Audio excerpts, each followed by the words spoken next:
Good. Hello, everyone. My name is Alexandra. I am not visible on the screen. I am the community manager of KitFox Games, and we are here for the second playtest of the Boyfriend Dungeon Life on the Edge tabletop RPG, featuring some very special guests. I'm going to be disappearing very shortly, but I would just like to introduce everyone really quickly before I hand it off to Maso, who is going to be our DM for the short while we are here doing this little quick campaign. So first we have Stephen and Jasmine and Victoria and Tanya. And yes, like I said, Maso is the DM, and we're just going to jump straight into it. All right. Hi, everyone. I'm Maso. My camera is turned off because we're having a little bit of weird weather conditions over in my area of Canada. So you'll just be hearing my voice today. I do think it might be helpful for people to just give like a little one-liner about like anything you want to say about yourself or your context with joining the stream today. I don't know. I feel like it might help viewers to. So go ahead, Maso. Who are you? How do you relate to this game? Hi there. I'm the writer and designer of Boyfriend Dungeon RPG, aka Boyfriend Dungeon Life on the Edge. Got in contact with KitFox about it, was a big fan of the video game, and wrote a little system for it. And we're hoping to release it next week on Thursday. So, as part of our kind of rounds of playtesting, this is one of our live playtests where we're going to hopefully have a nice little ball with the game as we play with our variety of guests. Do we want to do guest introductions, or should we just, about? Yeah, I mean, I guess people who watch the KitFox Games channel probably know me, but hi, I'm Tanya. I'm the designer of the main Boyfriend Dungeon video game, which we released in 2021 and updated in 2022. And I'm excited. I did the past playtest of the tabletop RPG in November. And so I'm excited to see what's different and excited. Yeah, today is also the announcement of the launch date.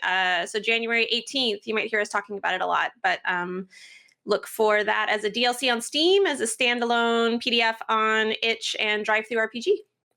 Yeah. Who wants to go next? Victoria. Oh, okay. I'm going next. Hello, I'm Victoria. I'm the communications director at Innersloth. We make a game called Among Us. And before that, I worked at KitFox on Boyfriend Dungeon. So I know the game. And yeah, I have played like one D&D game in my life and like 2 sessions of it. So I'm very overwhelmed and very nervous, but very excited. That's fair. Hey, Steven. Awesome. Hey everybody, I'm Steven. You can find me on the internet as Silent Osiris. The O is 0. Gosh, I've played a lot of Dungeons and Dragons type role-playing games on twitch.tv here, including an entire 2 to 3 year campaign with ThatBronzeGirl, Jasmine, down below me, who's amazing. I'm currently working at Riot as a senior design manager, and I got my little Teemo hat up here to show you all my Riot pride. So thank you all for being here. It's super exciting. I can't wait to play this game. Bronze, over to you. Bronze, that bronze girl. Hi, I'm that bronze girl. That was a great start. Oh gosh, I do a little bit of everything. I'm a full-time content creator, and I've made a lot of shows at a lot of different places. I'm a narrative consultant for Dimension 20. I've written and produced a season over there called Coffin Run, and I'm executive producer and now chief creative officer of Dissy Quest, which is a all South Asian D&D game. And I've also helped do writing and world building on Critical Role's Marquette setting. And as of last year, I'm also now writing for video games, but all of them are NDA, so I can't talk about any of them.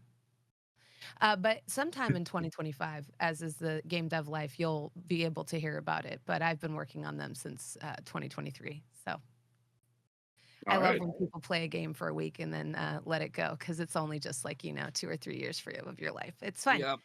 Yep. Excited to play today. All right. So exciting, Bronze. I didn't know that. I'm super hyped for you. Yeah. Yeah. She's a writer. Hey. So yeah, All right. Maso, for people who don't know who are tuning in today, and maybe all of us also, can you give a little bit of an overview of like what is a character in this system and what will we be doing today? Correct. So, Boyfriend Dungeon, the video game, for those who haven't had a chance to play it yet or whatever other reason, is a video game in which you go through dungeons, kind of fight psychic mind creatures in those dungeons, essentially. And you do so with a whole host of characters that can transform into weapons, who you also get to date. And as you increase your relationship with them, they get stronger in the dungeon. For our version, Life on the Edge, the adaptation, everyone in the party is a weapon person. There's nobody who is locked entirely into just being a wielder, just being a human. And we de-emphasize the romantic aspect a little bit. You can still obviously explore that in your own games, but typically we kind of just default to assuming that it's more of a friend group or a professional group or something like that. And so everybody here is going to go through the process of creating one of these characters where in most video games or tabletop games, your class is usually determined by your fighting style, whereas in this one, it's actually determined by the weapon you transform into instead. And most of those abilities will actually trigger when you're in weapon form rather than in wielder form. So yeah, we'll be heading through character creation very soon and starting to create our characters, but we are setting the game also in the same setting as the video game, Verona Beach, California. And we will be exploring the Verona Mall, which is, again, an adaptation to some degree from the video game with some differences. So, today we are making all of the friends of a girl named Tia. Tia is a wielder, which means she has no weapon form, and typically teams up with other weapon people when she goes dungeoneering into the Verona Mall dunge. Dunge is the slang term for dungeon in the game. She is a college student, very close to graduating, and recently all of her friends are very aware that she's been feeling very anxious and worried about her professional prospects after graduation. This kind of coalesced where she was in the dungeon with a friend of hers named Alina, who can transform into a spear. And she broke Alina and sent out text messages freaking out about breaking her friend Alina on the dungeon boss, and just really maximizing and, creating a much bigger anxiety in her from there. And our game will begin with a text message from Tia. But before we get into that level of what's going on in the game, we should get to know our characters. So, since we are creating the characters live, I think that it's probably best that we go through the narrative prompt questions, much like we did in the last playtest, where you guys will be given prompts that help you set up your character's narrative in advance. They're nice and vague, so you can customize them beyond what's written on the page, but also, even if you roll something, if you realize you don't like it once you get it, just choose something else. They're not forced on you, they're just suggestions. So usually the character narrative prompt system begins with start by selecting or rolling for a general weapon. So the weapon types are as follows. We have blades, which is swords, knives, axes, cleavers, glaives, chainsaws, etc. We have blunt, which is clubs and maces and hammers and all that. Energy weapons, which are more like your lightsabers, your lightning whips, your all kinds of other strange weapons. I have a couple of ideas. Do you guys know what weapon you want to be? I have a thought. I have a thought too. What's your thought? Bronze? Oh, I want to be a blunt. Cool. Nice. And I want to be specifically like a gada, which is like the type of mace Hanuman uses, like just like a big round It's like a gold thing with something ornate on the top. Yeah, but Awesome. specifically that, like a big, heavy, skull-crushing weapon. Awesome. Really cool. What were you thinking, Steven? I had planned on being a blade, but specifically a Zweihander. I feel like my Big old two. character. Yeah, my character is like a real dude's rock kind of guy. Someone's gonna have to break a chair over my back to like get me back up in action. Hoorah, my bra. Maybe That some kind of type vibe. Maybe I'm wrong, but you know, What about you, Victoria? Do you want to roll or do you want to pick one? I'll roll. I wanted to try just seeing how it all works out. Cool. I came in with head empty, Perfect. full head empty. All right. So that'll be a 1d6 roll. Oh god, I got a fancy bot. Do I just do that? I trust all of you, so if any of you do want to grab physical dice, you can always use it. Yeah, So your I have your them. dice roll would give you a blunt weapon as well.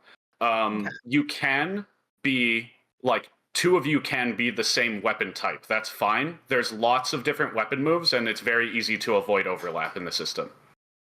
Cool. So if you want to stick with blunt, you can do that too. Wait, who else was going to be a blunt weapon? You are. Jasmine. Are you okay if I'm also a blunt weapon? yeah. Let's do it. It can be All right. something much worse. Hammer sisters. Yeah. I think I'll be a spike. I'm gonna maybe I knew Alina and we bonded over being spears or something. Mm. All right. Sounds great. That's how I knew. I connect Okay. with her. So we're going to have a spike, a blade, and 2 blunt weapons. Very solid. All right. So our next one is the general question, how do you feel about being a weapon? For those unfamiliar with the video game, being a weapon is a minority group within the setting. And generally speaking, there's a little bit of a mixed bag in terms of how much people like to express their weapon form, like to show it off, like to even talk about it at all. Some people, like Jonah, actually face systemic and societal issues due to the fact that he's a weapon and is perceived as a dangerous person as a result. So you can roll if you want. This one would be a 2d6 roll, and it would give you a general idea of how your character might feel about it. But also, again, feel free to just say whatever comes to mind.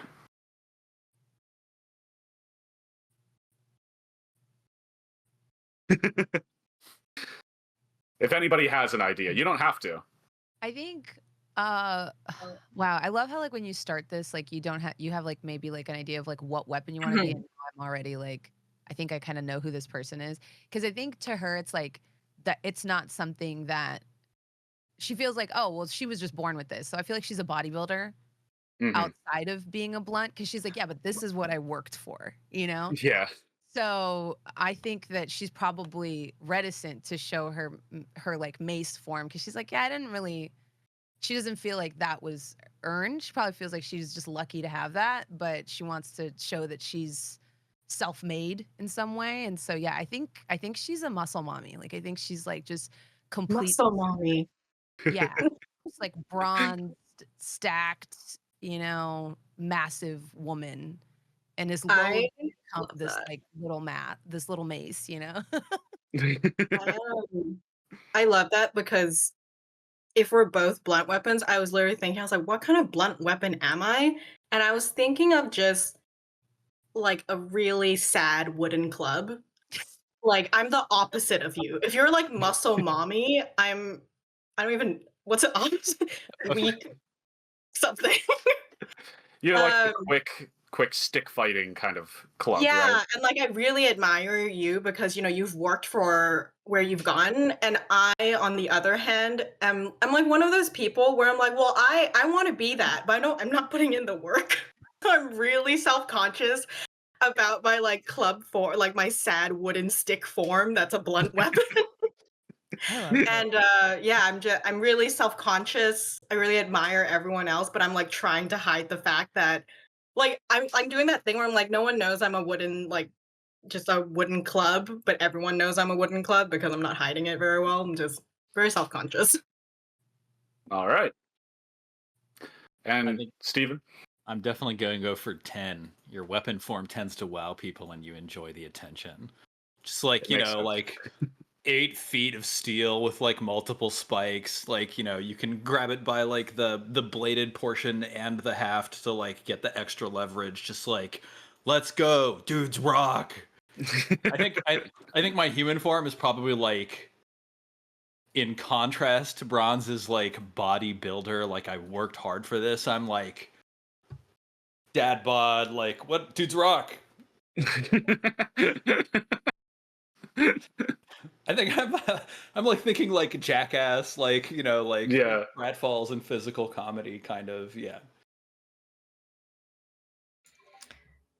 Yeah, I rolled dice, and it suggested number 5. You enjoy being a weapon can be useful, even if you feel anxious about it otherwise.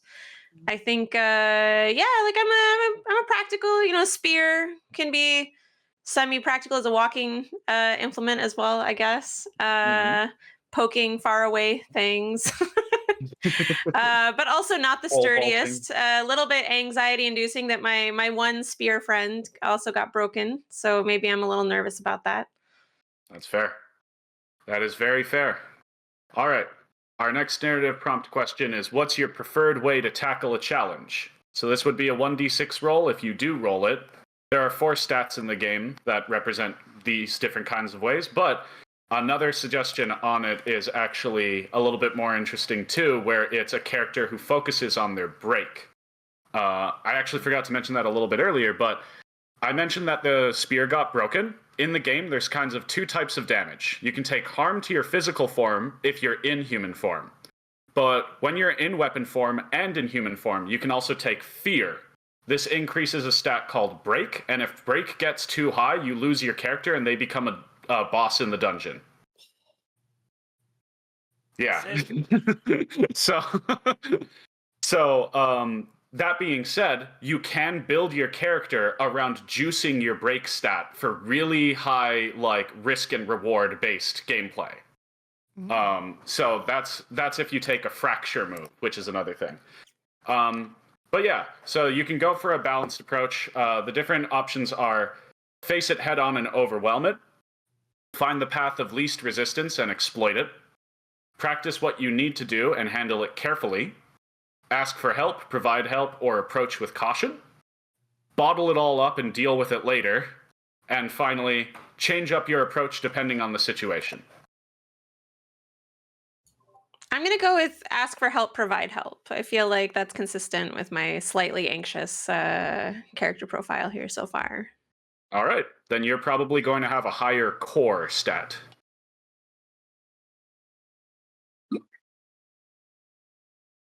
I rolled a 1, which is like hilarious because it's also very It's very appropriate. yeah, so I face it head on and overwhelm it. Heft is your best stat. I'll do 5. I'll bottle it up and deal with it later. I'll take the fracture move. Toxic All right. masculinity. Yeah, absolutely. Dudes rock. He's just like an aged up, like somewhat wholesome frat boy. Yeah, literally. Yeah. I was gonna say I would probably ask for help. All right. So you could also go with a higher core. Mhm.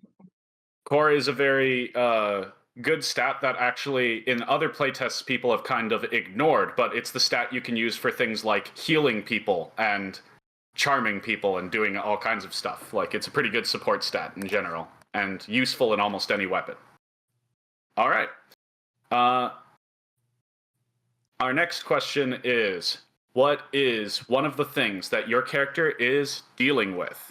So it won't come up too much beyond just to inform our characters in this playtest, since we're doing a one-shot, but especially in a longer campaign, typically what happens is that every character is built around a struggle, and it is something that your character has to overcome, and eventually the idea is that you face down a dungeon unique to your struggle.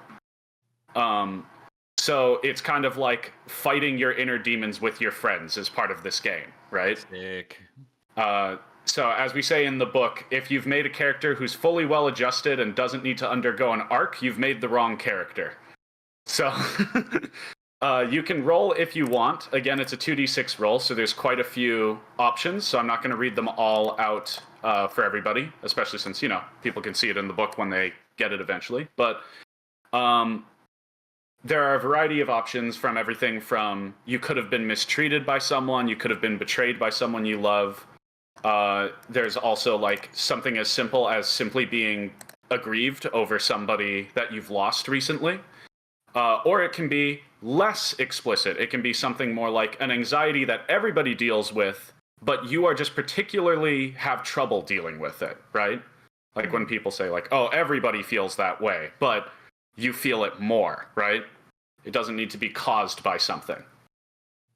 So, yeah. I rolled, which is funny because I landed on the one I wouldn't have picked, which is 5. So grief over someone important to me who's died recently. Mm-hmm. I'm gonna go on a limb and say it's my sister, and that's why I've adopted like Victoria. Oh, okay. Like I see this dynamic emerging of like she wants to be like me and we're both blunts, and I've lost a sister and I've projected that onto this like other person instead of processing it. You've entered a mentorship. Yes, like big sister little sister program. Yeah. And I just saw what Victoria rolled, which is very funny. Yeah, I rolled a 5 as well. Oh, are we like trauma bonded? Yeah, I mean, if she knew your sister also, I mean, She could be one of your sister's friends. It's That's how you guys met. Oh my god. I That's think so we're just both very close with your sister, and we had very different relationships with her. Yeah.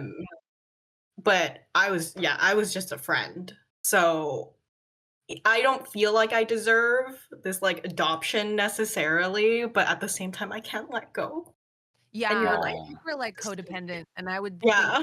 think I think my character is probably even like stifling your growth by doing too much Mhm. for you. Like, All oh, right. there's a spider in your room. I'm gonna take care of it. You don't have to take care of it. Oh, this Thank guy's you, Muscle bothering Mommy. you. I'm gonna kill him. Like that's I hope she's not going to call her adoptive sister Muscle Mommy. yeah, I rolled 8, which is particular anxiety on a broad issue, so that's very appropriate. Maybe I have specific terror of being broken. I think that's a part of it. That Yeah, that's very valid. spear fragility. Spears seem to have some troubles. Yeah. Mm-hmm. All right. And Stephen? So I think my main struggle is a feeling of helplessness over being unable to help my friends, but it's especially that I'm unable to help them emotionally. And I don't understand why they don't just like break a chair or like jump off the 3rd floor balcony into a pool, or like, like, come on, we can like roll down a hill in a tire or something. Like, come on, let's Just sword fight dudes, your rock it out, problems, let's guys. go. Yeah. Why don't they just do those things? I mean, then they'd feel better, probably. Yeah, like I do. All right. Right? So that's your struggle then. And yeah, also everybody's struggles are at least somewhat related to Tia as well, so we can assume that Tia might also have been a friend of Jasmine's character's sister, and can go from there. But for anybody who hasn't thought of, because we already kind of have a dynamic forming between Jasmine and Victoria's characters, so you guys don't even necessarily need to roll, but you can if you want. The next step is, what is your relationship with each of the other PCs? And the way it works is that each player would roll on this once and choose a different player, and they both have that connection, right? Mm. So, like, if Victoria and Jasmine rolled, and they got, for instance, you two are in a bit of a codependent relationship, then what would happen is that both of you would kind of write that down as your connection to each other.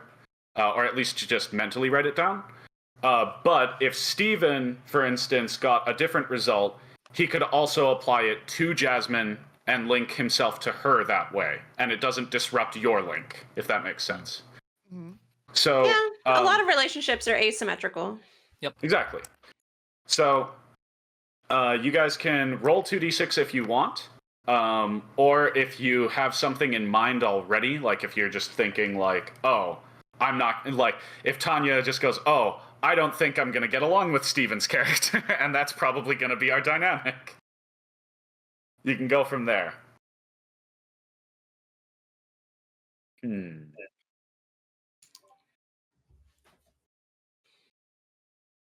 Yeah. Okay,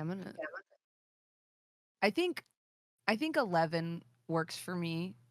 With if that's okay with you, Victoria. I think that's like yeah. And I All think right.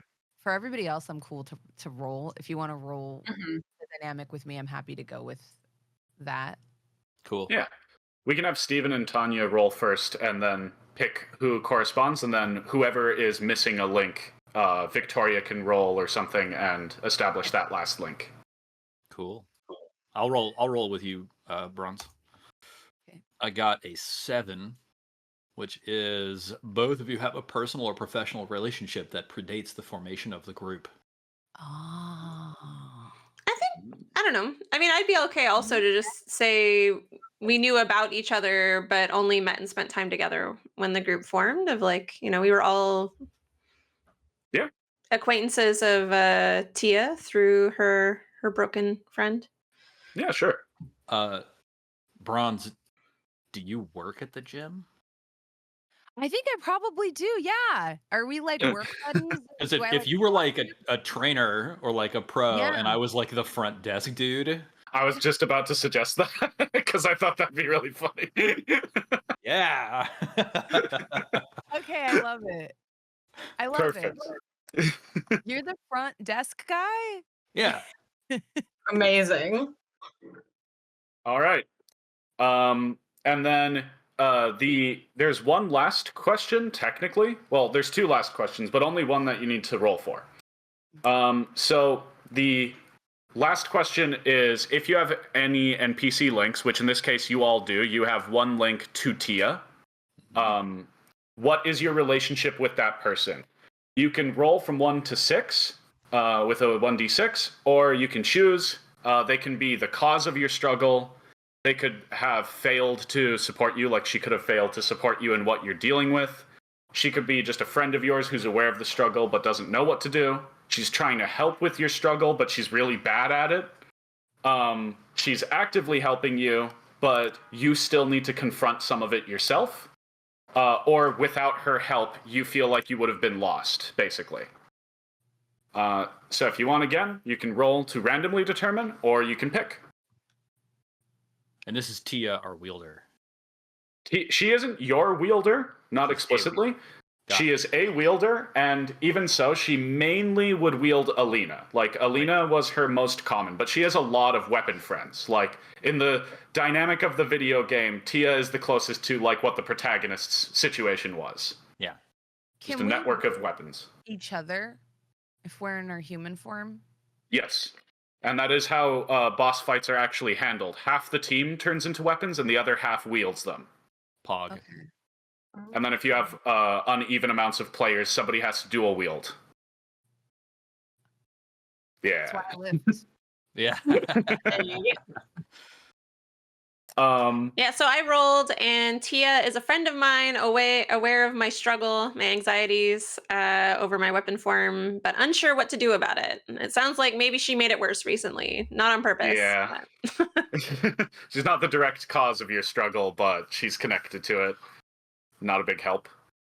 Yeah, I got a 5. So she's all right. actively helping me work out my issues with loss, but I still need to like confront it instead of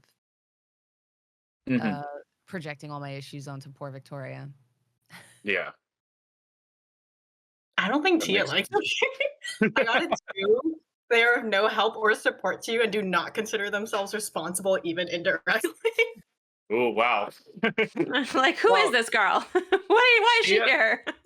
Tia is a little bit of like a creature. She's pretty manic and a little strange. Not quite a manic pixie dream girl or anything. She's more like one of those like goblin friends that everybody has, right? So it might just be that she like doesn't seem to recognize the loss in you the same way that she does in Jasmine's character. And is just kind of absent-minded about what you're dealing with, you know? And that can be harsh when it's a friend, right?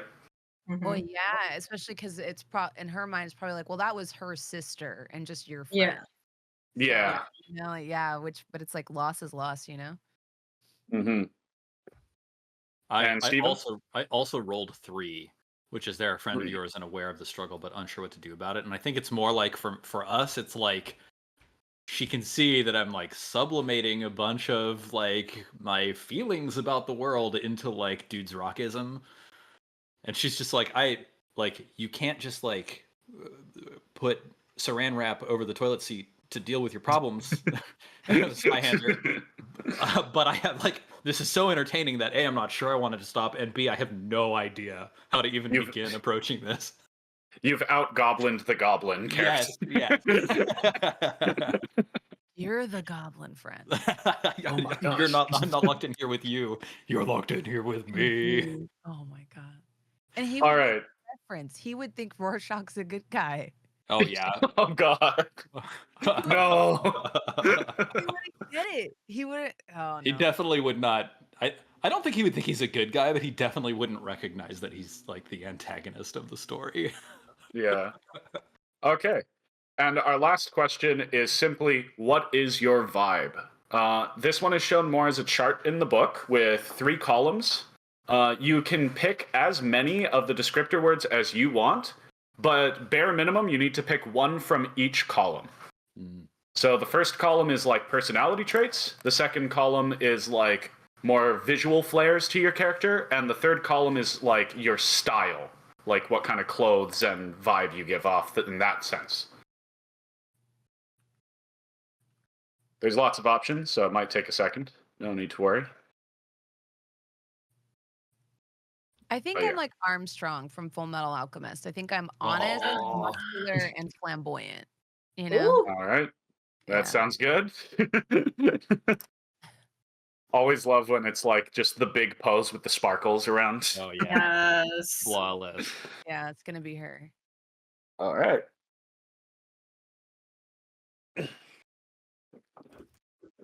I'm picking my descriptions. Yeah, of course. Oh, I Yeah, guess we and need names too, right? that will come. Yeah, usually I leave that to last so that you don't feel like I feel like sometimes it's a little bit easier once everything is laid out for a player to figure out a name, but for some people it's the opposite. So, you can come up with a name at any point during creation if you want. So, if you are waiting on somebody else to pick the descriptors, feel free. I'm energetic and jokey, as well Yep. as messy and a skater. All right. I love that.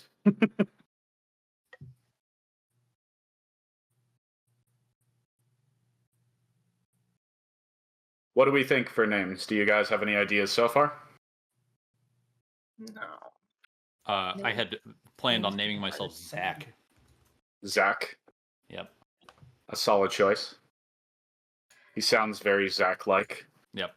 I think I'm Zach gonna go adjacent. for cheerful. Like I hide any anxieties behind lots of extra cheerfulness. Maybe she's actually quite young, I think.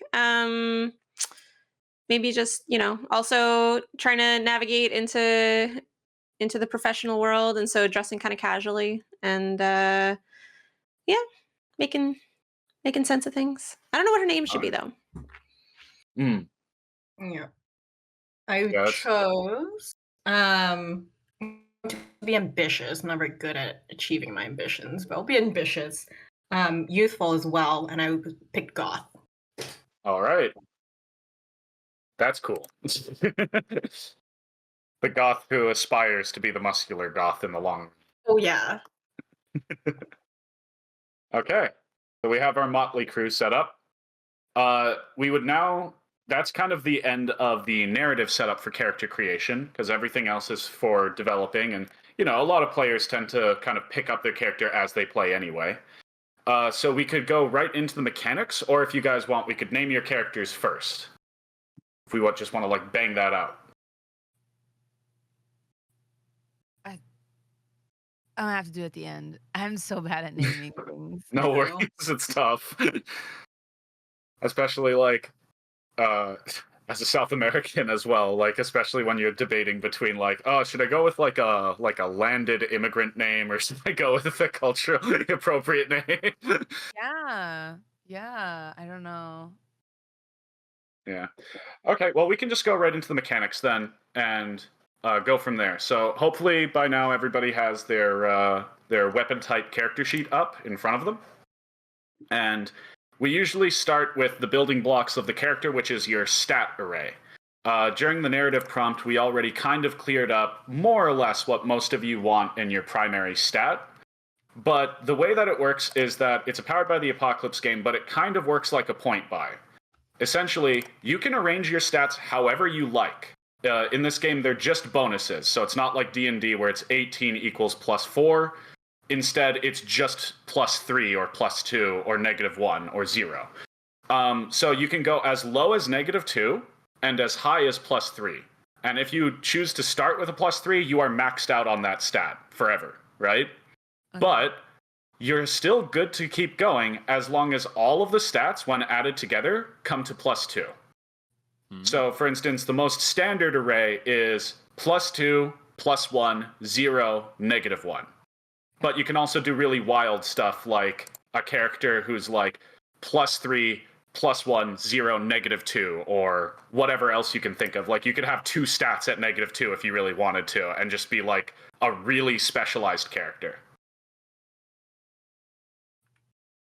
And on the table we rolled earlier, now we have to prioritize.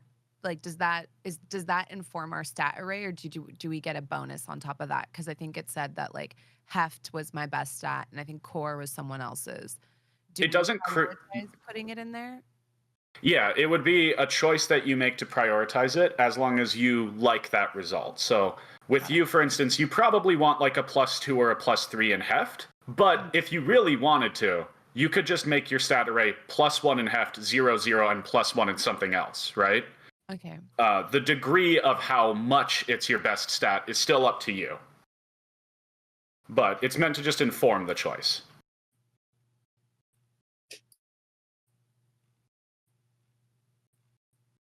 I'm going to go +2 keen, since I know that we've already got some folks recommended to take heft and core. Yeah. To clarify also to viewers listening in who are unaware, heft is like your physicality, your presence, your strength. It can be used just as much for like doing acrobatics as it can for knocking down a door or even intimidating somebody. Keen is like grace and precision. It's more like skill rather than speed. It doesn't necessarily make you more physically able so much as it's more like lock picking, drawing really well, and using a sword in a really careful way kind of thing. Which also, it would be really funny if you had good keen, Stephen, because of how you've described your character otherwise. Sting is like your mental reasoning and perception. So that's like the mind stat, more or less. Whereas core is like charisma and willpower, kind of the real like endurable side of your character and how endearing they can be as a result. So yeah, it's a +2 core, and then a -1 to heft and a +1 to keen. All right. So Leaving your it sting all at a 0. evens out to +2 is the total bonus we're going for here, right? Yeah. I went with the array just below that. So I have +2 to heft and +2 to core. And then I took a -2 to keen because in my mind she's like one of those bodybuilders that neglects stretching and Yeah. building, building. Not the most flexible. You can't touch her toes. Mhm. Like she can't. It's just for looks. Yeah. Her Strength arms hang above her. Yeah. And as a weapon, it's reflected too, because Gadas are like really top heavy and they're really hard to use. And so even in her weapon form, she's just like, it's hard to like manipulate her. Makes sense. I think I'm actually going to take your thoughts into account, Maso. I'm going +3 heft, -2 keen, -1 Okay. sting, +1 core. All right. Wild swings here. We have a very specialized party on the keen and core side. I feel Yep. bad whoever Or the heft and core. revealed you or me, Steven. Yep. I mean, you guys can wield each other. Don't forget. Oh. Two heavier weapons. Her name is Isha. I decided on name. I think Isha with this Y-hander is like quite a vision. Though. Bodybuilder, spy-hander. Yeah. Hell yeah. Really bad. The South Asian, Really more crushing. feminine mountain from Yeah. the Game of Thrones. Yeah. Isha, what did you say your weapon was called again? What's the right word for it? A Gada, a Gada. Got it. Cool. Mm-hmm. Yeah, I've decided my name is Kara. With All a right. C or a K? What do you, I'm going for C. I'm going for C. Okay. Yeah. Or the spear. Kara the spear, and then we have I still Isha have the a Gada. name. Huh? Don't have a name yet. But for my stats, I was thinking -2 heft. Okay. Yeah. 1 keen, 1 on sting, and Yeah. -1 on core. That would add up actually to -1. Oh, right, I have to do that. -1. Yeah, so you have 2 more points you could throw around. What if I don't To want increase. to? Actually, you have 3 points to throw around. Yeah, If you want to go last for time Alexandra picked being a pool noodle, I believe, as her weapon form. I would like to. But yeah, Um, I mean, you should probably have Keen or Sting. It'd be nice to have somebody that can do Keen or Sting in the party. That's You got fair. +1 keen, right? Or +2 keen? Yeah. If you I wanna- can do +2 like sting or whatever. +2 yeah, sting. if you want to be under in terms of your overall stat array, that in theory is okay. It just means that you might have a harder time rolling than everybody else. But like I'll it's do- up I'll to you. do 2 sting, then just so that I'm even. Yeah. You have a total bonus of 0. Yeah. That's fair. There was actually in the DLC, I believe, there was a character that got revealed to be a stick, without spoiling too much. So we have had fragile like weapons that are considered to not be as useful, or whatever else you want to phrase it as. So yeah. And All right. Sticks What's your hurt, character's though. name? I haven't picked yet. Oh, She hasn't picked yet. Still thinking. Yeah, we'll grab one at the end. So we're gonna continue on, and now on your sheets, you should start looking to. Oh, sorry, one more thing. Your break, I'll set it to +1. At the beginning of the game, your break starts as the amount of struggles you have. So in a longer campaign, an MC might call for, oh, you guys are starting with 2 or 3 struggles, or you might develop struggles as you play through the game. And your break will increase from those. But that's also a reason why a fracture move can be helpful, because then it can counteract a negative bonus depending on what your fracture move is. So, Sweet. yeah. So, And once... it's okay if Mhm. we don't understand that, because you'll explain it when we get there, right? Yes, yeah, sorry about that. I'm not sure When I we get- totally understand, but I'm sure we'll figure it out. When we get to weapon moves, every weapon type has 1 fracture move, and depending on what it is how much it'll be useful to you and how much you may want it. So we'll just keep going though. what's So, on the max right your side of- break? What's that? What's the max on your break? There technically is no maximum, but it's always whatever is 3 over your total struggles. So you can get, in theory, to like a +6 in game, or a +5 at least, before that happens. But once you get to 3 levels over your base, then you lose your character. Cool. So Cool. you got to keep that in mind.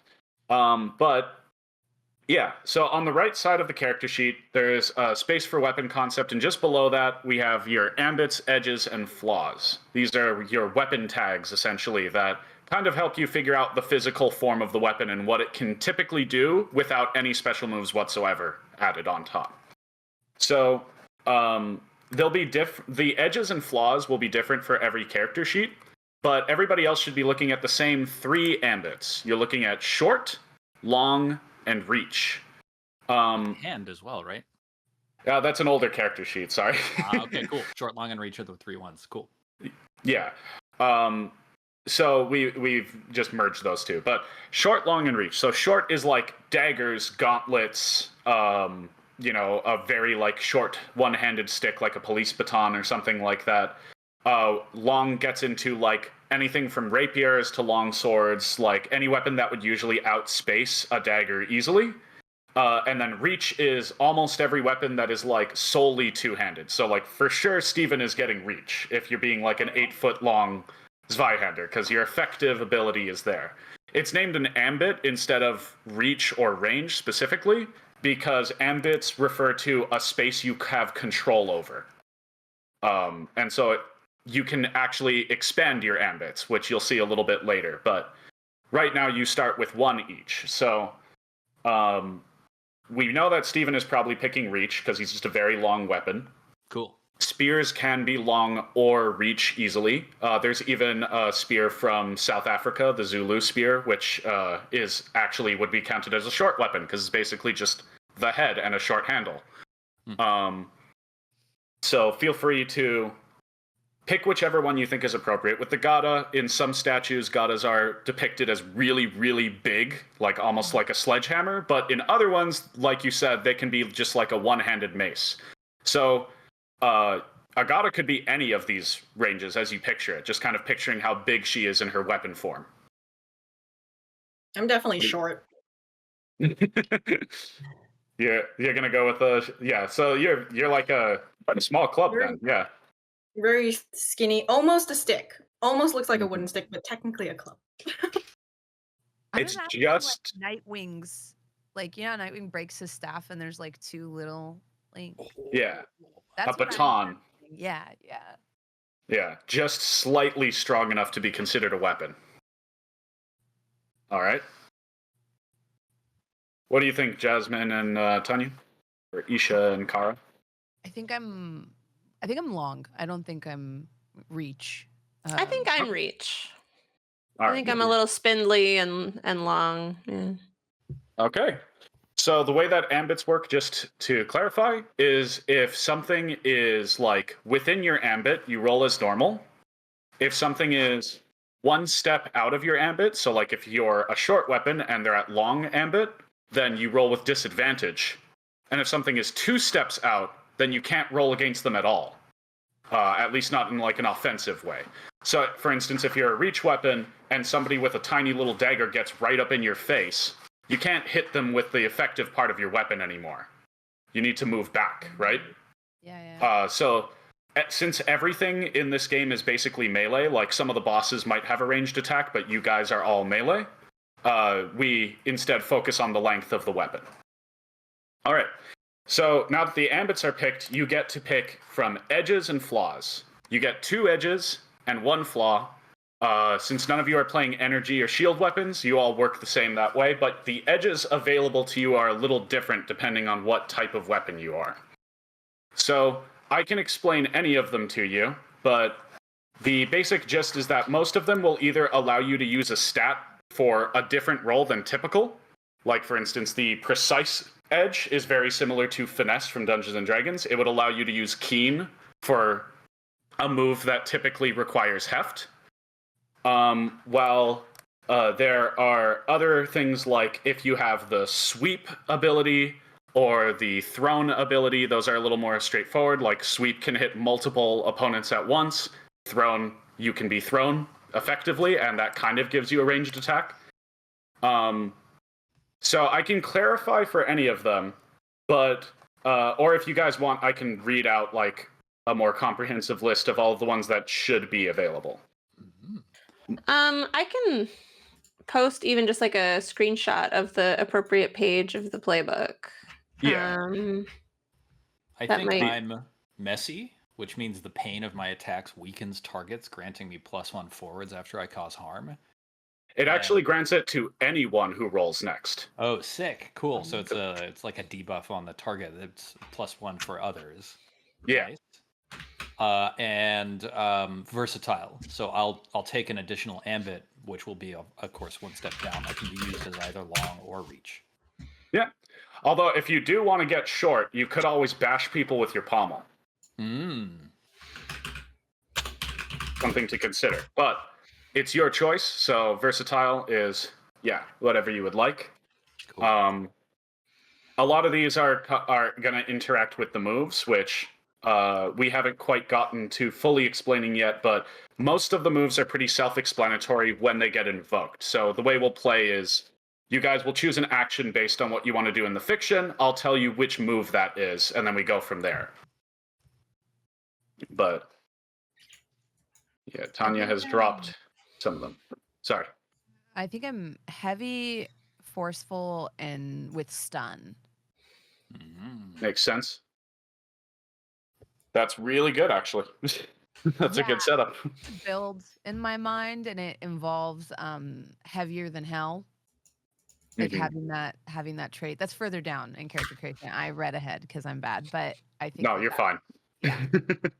Being able to block with a big mace, it's just such a cool image, and I love the idea of like her just being this wall that you can't like get through. Yeah. What Nice is to hear. weird? We're saying against weapons in the same ambit, or I guess just other blunt weapons. Ambit is sorry. range.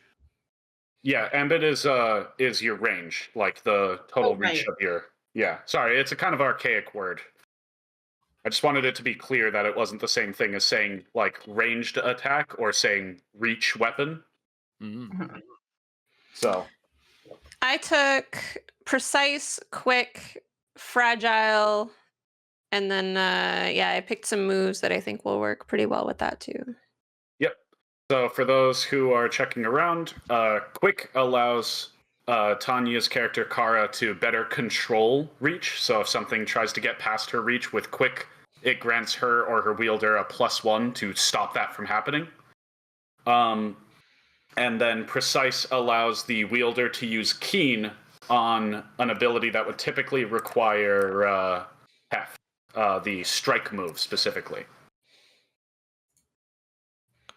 Yeah, I wish the flaws and the edges were listed right there on the sheet, because flipping back to look at the reference, I feel like I'm gonna do that a lot because I'm gonna forget. But I'm very forgetful. Yeah, it's one of those things where because technically you're only going to have like a few of them, you don't need to memorize what all of them do as a player. I don't know. Maybe in future we could release an additional character sheet that's 2 pages long instead of 1, and has more of the information right on the sheet. I guess it just occurs to me because the moves are there. I feel like I'm more likely to remember my moves than I am the edges and flaws, just because they're a little bit more passive. Whereas the moves I'm going to be like wanting to actively use more. Mm-hmm. I'm typing a summary of my edges down below. Are they secret? No. Oh, you're typing the right. On Good the idea. character Yeah, in the miscellaneous notes. That's a good idea. I'll do that too. Yep. Yeah. How are you doing, Victoria? I am overwhelmed, but That's fair. definitely quick and fragile are the ones that I want. I have to pick more. You would pick one more in addition to that. I think, given your specific abilities, let me see here. I think that maybe stun would make sense, because even if you're not particularly heavy, you still like Can the bonk someone. enemies be so stunned that they got hit by like a wooden stick? It was like a weapon. You can flavor it that way if you want. That's fantastic. Perfect. Victoria, Like, are you serious? What's your highest stat? It's sting. Sting. Yeah. Oh, I don't see a use plus sting instead edge tag, unfortunately. No, Sting already controls one of the most powerful moves for a weapon, which is the drive move, which allows you to destroy parts of a boss. Cool. So there's a bunch of things to replace a different stat to use the drive move, but Sting is already positioned as like a very, very useful stat. In Traversal, it also allows you to kind of manipulate the dungeon. It's the closest thing we have to magic in the game, is just using the Sting stat. Cool. So you can do some crazy stuff with it. You could also I could also, just as additional options, I could imagine you being throwable. That's Oh, true. that's true. Yeah. I could also imagine you being flexible, which lets you make the drive move against shield and energy weapons, where it's like, I think the rest of us have a significant amount of like metal in our makeup, but maybe you're like Mhm. more like insulating, and so like even though you're just a stick or a glorified stick, like actually you have this secret advantage of like, wait a minute, but Mhm. I'm much more flexible than these other weapons. And not conductive. Yeah. Yep. Yeah. Very Uh, balanced as well. Since I picked my moves, I'm gonna real quick go grab my dice. I guess Good call. we're about done, so I'll be right back. Yeah, we're very close. After this, it's just picking your weapon moves, and we're all good. Fragile.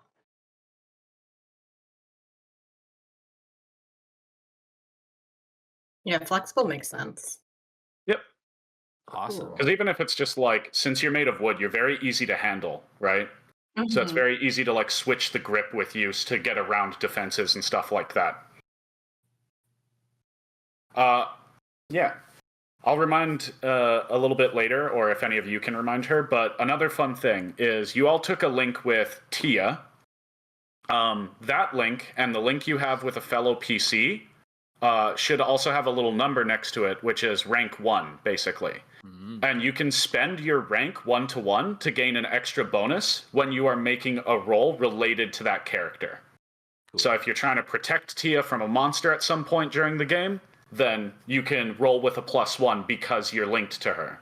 And if you, for instance, if Victoria's character is like jumping in to save or take a hit for Jasmine's character, then Isha, then you can also use that link. So that's an additional resource you can draw on, like a meta currency. But when you do it, the link does decrease. Okay. You have to continue to bond with the person to keep making it go higher. No, maintaining relationships is too hard. Relatable. Isha will always be relatable in a weird way. You would I've expect me to selected- text people back? You need it to be a very well-rounded gada. Ha ha ha ha. Oh god. I'll triple text you. I'm not afraid. I see Maso has the dungeon master's most important skill. Dad humor? Yes, yeah. Fun. That- to fill the empty air. Should we take like a 5-minute air break? Maybe get a Yeah, little sure. If you guys want to quickly grab some water or anything. And then we can talk about our weapon moves when we're all back. Yeah. Oh. And obviously, anybody who's staying seated, you can read ahead, take a look at the weapon moves. You're going to get to pick 2 each, so it'll be fun. All right, then I'll be right back. Okay.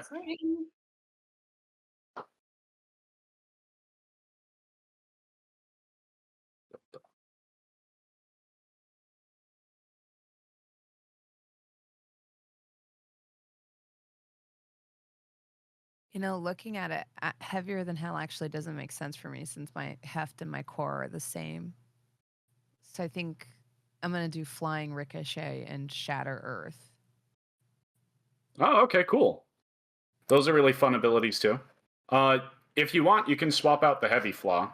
It just means that like people can't use keen moves on you at all. But then again, you did say that that's a pretty heavy weapon, right? Like top heavy. Yeah. Yeah. What's it called? The Shatter Earth is a really fun ability. I have yet to see somebody use it yet effectively. Not in the sense that like they haven't been able to roll it, but most people don't pick it for some reason. Oh, yeah. Well, it just sounds cool. It says you can change the terrain to gain advantage. Mm-hmm. And what that would do is it would transfer advantage either to you or to another character. Yeah, that's kind of cool. Yeah. What was the other one you picked too? The Ricochet? Flying ricochet, so when I like throw somebody, they hit someone else. Yeah. And it can cause additional damage. So good. It's funny because there's like one or two other ones that have similar names on different sheets. Like on the shield one, you can turn it into Captain America's shield, where it just bounces around off of people and always Oh. returns to you. And I think there's one other weapon, maybe blade or something, where you can throw it, and it gains a weird ability when it gets thrown. So that's what I thought you said initially, but then I realized. Yeah, Flying ricochet. a 10 plus. If I slam into someone, they'll hit other enemies or traits and damage or open them as appropriately. So it's Yeah. a pretty.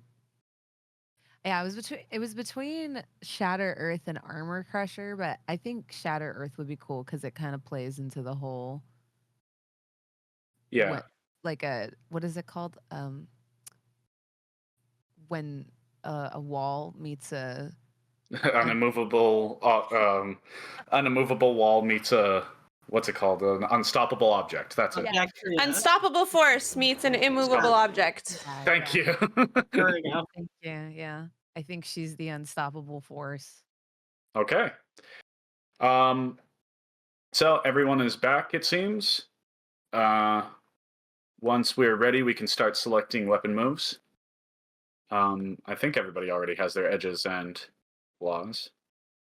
Weapon moves will range from specifically moves that prompt you for a roll to get like a very unique ability, so that kind of like broadens your choices in combat and in situations. Some of them, similar to Shatter Earth, can be used both against bosses and outside of the boss room, while some might specifically say that they're for bosses, since bosses are the biggest threat usually in the game. So you all get to pick two, and there are lots of options. You also will notice the fracture move on each of them. For you guys, since you only are drawing from 3 weapon types, the fracture moves are double-edged, which is for the blade, where you can strike with your reverse edge and you use break instead of heft to make the strike move. And if you gain 10 or more, you gain advantage on a follow-up move with your wielder. For a blunt weapon, you gain Power Sledge, which is you mark fear and you can roll break instead of sting to make the drive move. So that's the one where you're like actually damaging something. And if you gain 10 or more, you can instantly kill a boss. Oh. Yeah, that one's pretty crazy. I'm just gonna say I don't want to stress anyone out, but we do have less than 2 hours left. Yeah. So Yeah. it might be good to pick whatever sounds good, and then we'll get into the action. Yeah, I've we'll got push mine right taken. in. I'm taking pushing cuts, which lets me like basically throw my wielder out of harm's way, and I can like to reposition them, and I either like defeat the weapon or damage the boss's trait, as well as move my wielder out of the attack's ambit. And on a 7 to 9, I still damage the opponent, but also choose one benefit from a list of options. And then the other one is I'm taking the fracture move because that's related to my struggle. All right. I took Fencer's Feint, which is I can pull back from a seeming attack to catch an opponent off guard.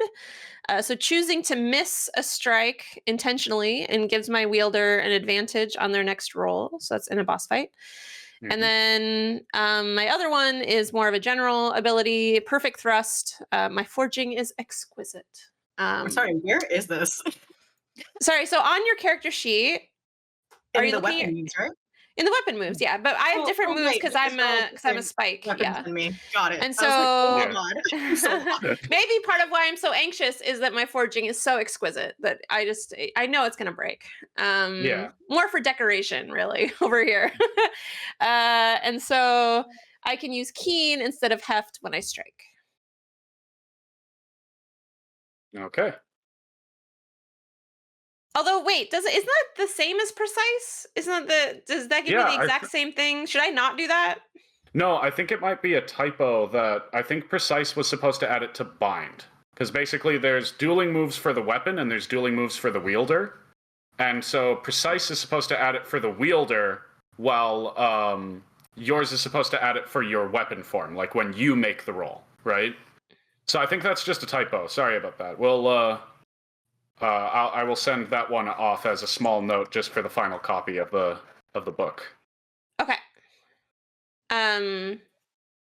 So I can use keen for strike and for bind is the... Yeah, for beat, sorry. Beat is if the wielder, like if somebody is wielding you, they can use keen for beat, which would usually be a heft roll. Which probably means that you and Victoria are going to make better partners, and the two heavies are probably going to want to pair up. Interesting. Well, we'll see what's permitted when we start role playing. Somebody suddenly hates the other just thoroughly. Yeah. So what are you grabbing, Jasmine, for Isha? Oh yeah, flying, ricochet, and shatter earth. Yeah. Yeah. Just for the other players to hear. Oh So, yeah. So I can basically throw people into other people and damage them that way. And I can basically smash the earth to make it more favorable for us or to destroy an obstacle in our way. all right. And Victoria? I'm taking Momentum Master, which is a miss is just an opportunity to hit again, provided you do not lose your energy on your backswing. When your wielder misses a beat move and you make the strike move immediately after, then you roll with advantage. And then I think I'm going to take Death Drop, which is whenever a weapon or wielder beside you and your wielder roll a miss against a boss trait within your ambit, you may immediately make the strike move against that trait. On a success, you damage the trait regardless of whether it was open to damage or not already. So just to clarify that language a little bit, and just as the kind of like last immediate mechanical note, the way that it works is that none of the enemies in the game have their own health bars. If you're fighting lesser enemies, then a single roll can take them out completely. But when you're fighting bosses, bosses are made up of a number of traits, and some rolls will open those traits to damage, and other rolls will damage those traits. And once a trait is damaged, it's out. So as you fight the boss gets weaker because it will keep losing its traits. Some bosses, though, will sometimes have like little abilities that unlock after you've damaged one of the other traits. Like, for instance, a suicide option. If you break its claws and it can't attack you anymore, it might just explode. So always keep that in mind and choose your targets wisely in a boss fight. Okay. Sweet. So it seems that everybody basically has their character set up, and we should probably jump right into the action. I mentioned before that Tia alerts you guys and puts you into a bit of a panic spell when it comes to seeking her out and heading into the dungeon to go rescue her, because she doesn't send a text message with text or a photo in it. She sends one of those ones where it looks like corrupted text in the form of a screaming face. Tia's always like this, though. It's probably nothing. Is there a place that we tend to hang out as like a group of acquaintances? Is there like Probably the beach. Oh, cool. Yeah, awesome. I think that's a good in between. I imagine Zach just like bursting on the scene, like throwing the phone down into the sand and being like, "Did you guys see this text from Tia? It's not cool." I think Isha's just like, you guys checked your texts? I don't know where my phone is. She's like, doesn't have it. Oh my god, I don't have a name. I'll be Timmy. My name's Timmy. Okay, Timmy. We got Timmy.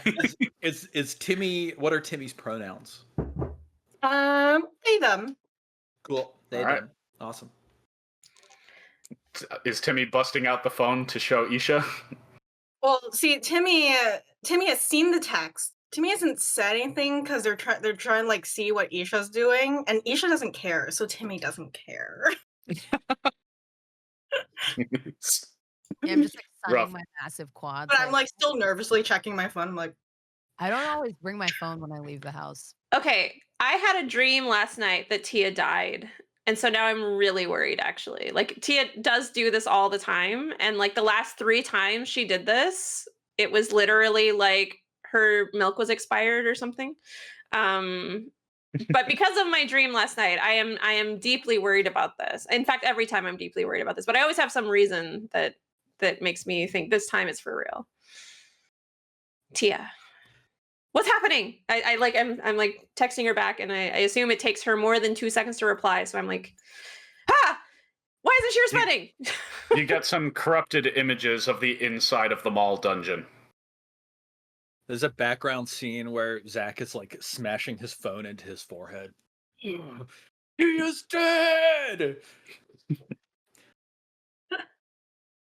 Go. I forgot I have like 2 sting. Jimmy's like, okay, there's probably something wrong here. I'm not sure what, but maybe we could Yeah. check it out. Everybody calm Should down. we? I'm gonna take us to the mall. We're Let's going get- to the mall.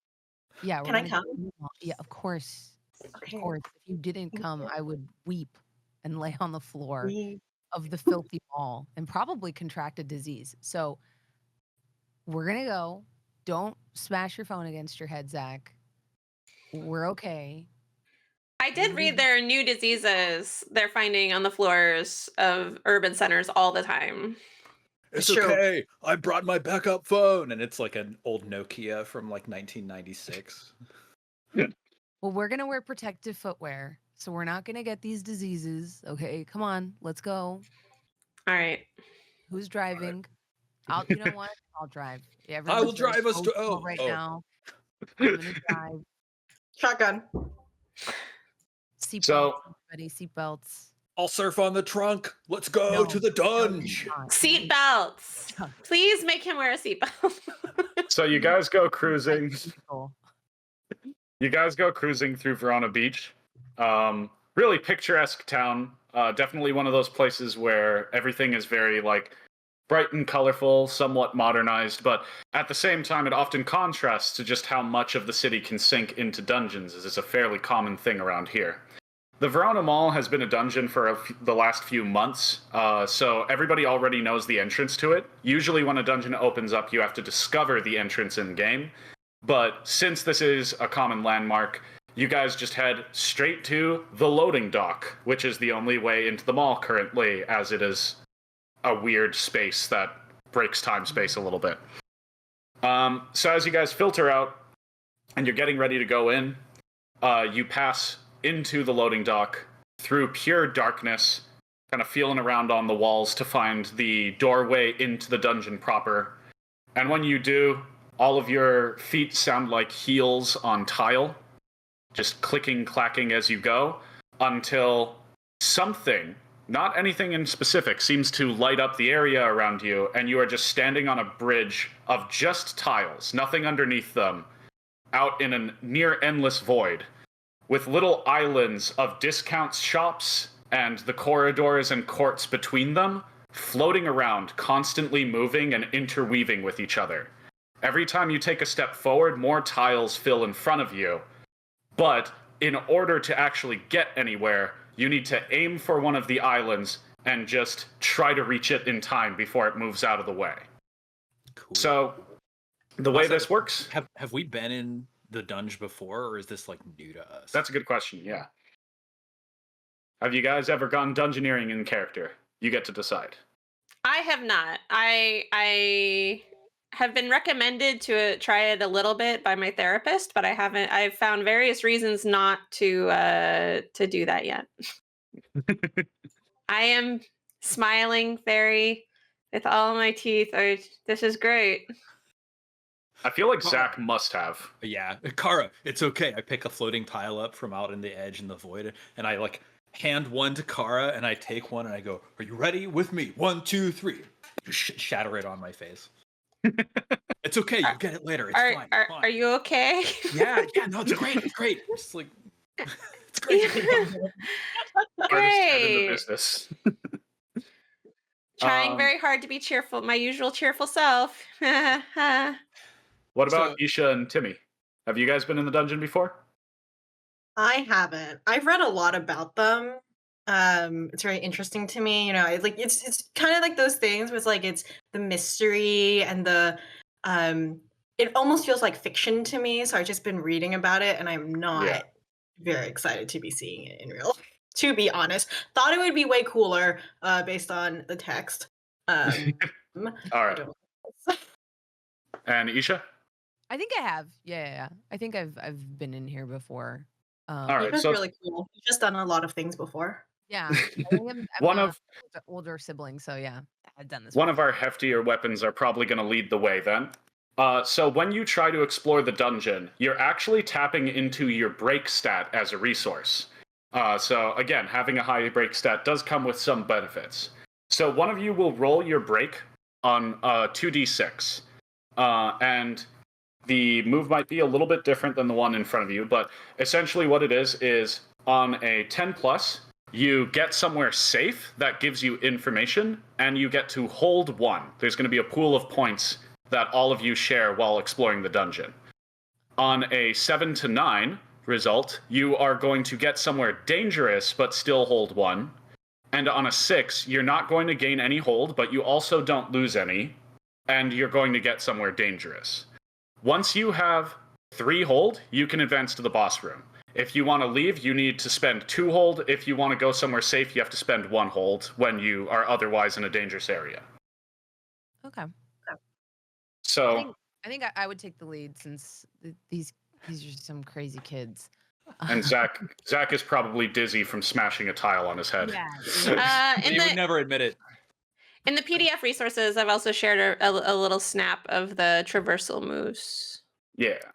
for reference. So, So I yeah. add a So, one to this for my break. yeah, you would roll your break, so it'd be a 2d6 plus 1. Oh no. So that's a 5 total. Yeah. So what's going to happen is that you are going to head straight towards what looks to be just a basic kind of discount store. And once you get there, you guys realize that it's like inside the actual island is like a labyrinth of cluttered shelves.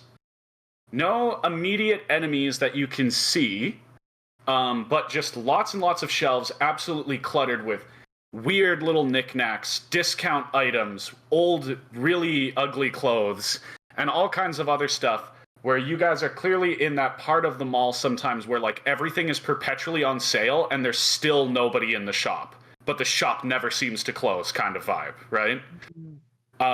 So you're kind of looking around, and you guys, because of just how confusing it is, are not going to be able to simply walk through this shop.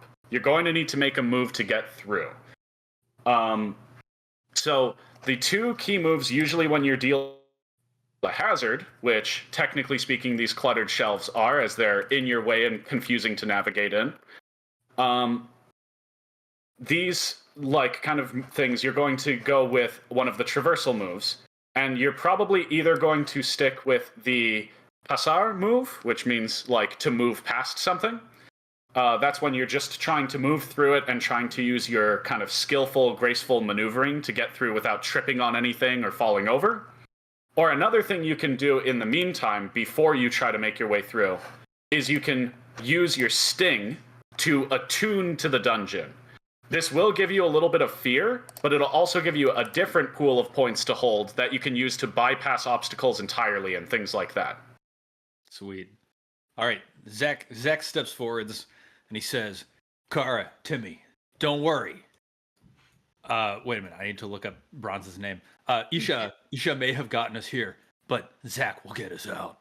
I'm gonna use Passare to try to bypass this hazard that we're working on right now. So I'm gonna roll 2d6 minus 2. Be careful. Don't worry, I got this. We don't have a blacksmith here. He shops here. I motion to the ugly clothes. He's gonna figure out a way out. Look at his wardrobe. This is it. I'm in the background of Isha explaining this, off in the distance, just like trying to like bowl over these shelves, and like I'm basically upside down, entangled in some netting or something like that. Like, don't worry, we got this. I rolled a 5. Yeah, that's basically what's going to happen as you kind of start to pass in and you're pushing the shelves over, moving them out of the way. Wires are just starting to accumulate on you. and then one of the shelves suddenly bumps in front of you, like it shifts, it moves on its own, and just completely entangles you in all of the loose wiring and weird clothes that are on its shelves. It's not harming you yet, but you are just stuck right there. You did great. Fine. Dude, good job. Really proud of you. I might have. Good effort, Zach. Somewhere in a book, maybe. I don't know. I'm not really sure if I read it in a book, so don't blame me if I haven't actually read it in a book. But I might. I think I know about it, so I'm going to. Was it? I roll for If you're a tune. if you're rolling your sting, then you are rolling the move that's called a tune. Yeah. Right. Yes. So I'm gonna. So you would I'm roll- gonna tune myself. Yeah. 2d6 plus sting. 2d6 plus 2 then. Ooh, an 11. 11. Really good. So mark one fear on your fear track. So those 5 boxes, just fill one of those in. And you gain hold 3. Now, since this is your first area, you can use this hold in this area, but typically you would use it in a future area. But if you want to spend one of those 3 points that you have now, you can bypass this obstacle and teach everybody else how to, basically, in one go. You can also hoard the points because they can be used to do things like damage a boss without having to roll, or escaping the dungeon if you very suddenly need to. Okay. So my character has figured out, they think, how to get through this, but they're too nervous to really speak up yet. So they're like, "Oh, maybe I don't actually." So I don't know. Isha, do you know what to do? And so I can just hold on to it basically for the boss, right? You can spend it at any point. So if, for instance, everybody else keeps failing to get through this, you can just be like, guys, this way, kind of thing. And I'll tell you how it works once you fail. Still a little too new, a little too nervous to this whole dungeon thing. So I was going to keep it inside. It's fair. I think Isha would just like put a hand on their shoulder and be like, a lot of people in life are going to try to discount your opinions and try to tell you that their experience somehow trumps your intellect. And I want you to know that your point of view is always valid. Look at Zach. Zach's got this. Zach Don't has more worry. experience, and yet Zach is tangled in a Radio Shack-esque trap. And you are not. And just reflect on I that. meant to be here. Can I help get Zach out? Yes. That seemed. I just want to interject. That seemed like you were doing an inspire over here on Timmy. Maybe it wasn't. That's a good argument to be made. Timmy's got a little fear you could clear. If you want to, you can roll core, and that would help you allow to clear the fear that that Timmy took from attuning. Okay. I think I have so many PDFs open right now. Okay, I have a +2 to core. So it's just a 2d6 again? Yeah, and then you add +2 to the result. Okay. My rolls are very bad today. No, a 7 is perfectly solid, so that's going to give you a total of 9, which means that yeah, you can still clear an amount of fear equal to your core if you want on her. Yeah. Or you could, yeah. All right. Don't be scared. So It's okay. no more. Sorry. I was just doing a Nanaland bit. I'm like, it's okay, little birdie. I always say very little birdie. I knew I trusted you for a reason. You're so right. So, Timmy, you no longer feel any little inkling of fear or anxiety about it, and you have been coaxed into trusting your judgment. Do you think you're going to try to bypass the obstacle, or do you want to wait for Isha to try to pull him out? Can he not get out if he's not? I guess he can't get out. He can't get out on his own. He needs somebody to help him. What is the move to help pull him out? Is that brawl or what? It would be brawl or passar, basically. Okay. Okay. Just depending on how you do it. You can also use, there's a free play move just called Overcome, where like you can theoretically roll with any stat if you want to, even while traversing. It's just more about what the MC calls for usually. Okay. Well, I haven't done anything yet, so I guess while that pep talk is happening, I'll try to deftly go cut a path to get Zach out of there. Which I was going to bring it up when enemies specifically show up, but while you are traversing the dungeon, you can choose to either transform into your weapon form and just fly around in it, or if you want, you can also manifest your weapon form and wield yourself. It's only in front of bosses that you have to fully crystallize. Got it. Well, I rolled. I got a 9. Mm-hmm. So it looks like I did something. Yeah, no, you definitely did. So it would be what's typically a partial success, which in this case, I'm going to make it that you go and you're slicing him out. You manage to get the wires and clothing off of him. Cat passing by. Hazard. And then, what's it called?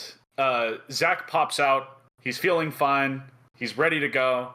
But then you guys look around and it's just the two of you. And the shelves have shifted so that they've boxed you in. Sweet. Hit me for the rescue. Isha! Zach and Kara, dynamic duo team up. What happened? Yeah, while everyone was distracted, the shelves moved around, and now you guys are in different parts of the labyrinth, basically. But what do you think, Timmy? Do you want to spend that hold? Yes. Can I? So I can spend it to basically find the others. You can spend it to straight up say, like, this obstacle doesn't matter anymore. And depending on the context of the scene, I'll describe how that works. So if you spend it, I'll tell you what you need to do for the shelves to stop bothering you guys. They will just completely pacify. Okay.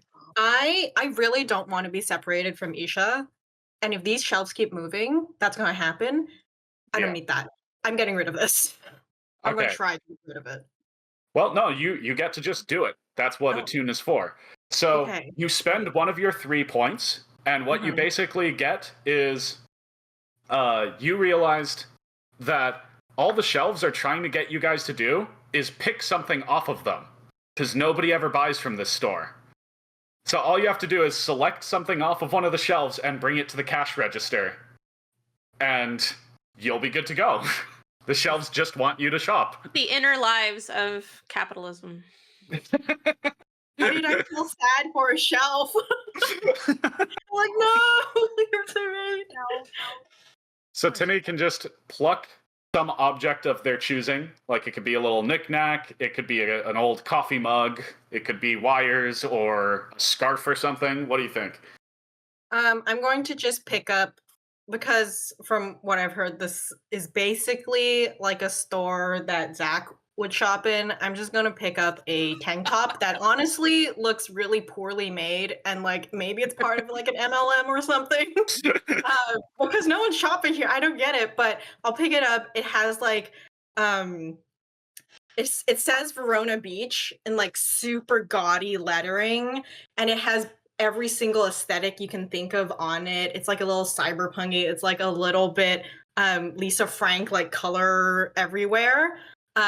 It's hideous, and I pick it because it's the first thing that catches my eye. When goths shop for normies, this is what happens. Basically, I'm like, they like color. This is something Zach would enjoy, I suppose, because I don't want to waste it. So yeah, I grab it off of the shelf. And as soon as you do that, the shelves literally move in such a way that they just make a direct path for Timmy to the cash register, where there's a little floating ball of purple energy manning the cash register waiting for you guys. Cool. Okay. Walk towards the cat. Well, first, everyone is with us now, right? Yeah, does that resolve the challenge for all of us, or are Yeah. Isha and I still in trouble? Sorry, Kara and I still in trouble? It would resolve the issue for all of you, but only Cool. for this room. Yeah. Future okay. cluttered shelves might work differently, for instance, if you encounter a different similar hazard. Yeah. I'm Okay, imagining that I hear Timmy like shouting, like, just buy something. And so I, look around and I find like one of those like plastic steins, except it's got shots, No. shots, shots, shots written down the side. I'm like, yeah. So that's what I show up to the cash register with. Yeah. All this movement, all the shelves moving, and like the purple ghost thing freaks me the hell out, and I just dive behind Isha. I'm like, oh my god! What is that?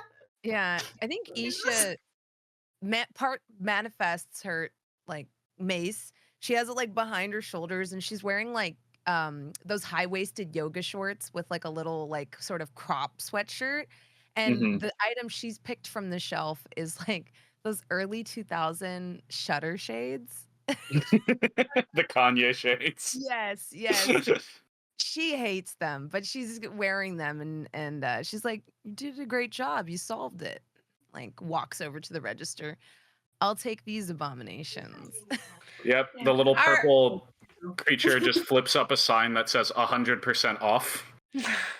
are all of the things in here wearable, or are some of the knickknacks just like little? Little porcelain babies, little like there's a few Funko Pops of characters nobody likes, that kind of thing. Just like all manner of like if there's anything that you don't need, it's in this shop currently. Okay, yeah, I'll pick one of those slightly unknown Funko Pops. I feel bad for. I'll pick one and say, I'm sure my anime friend knows who you are. You come with me, little weirdo. And Like bootleg Funko Pops.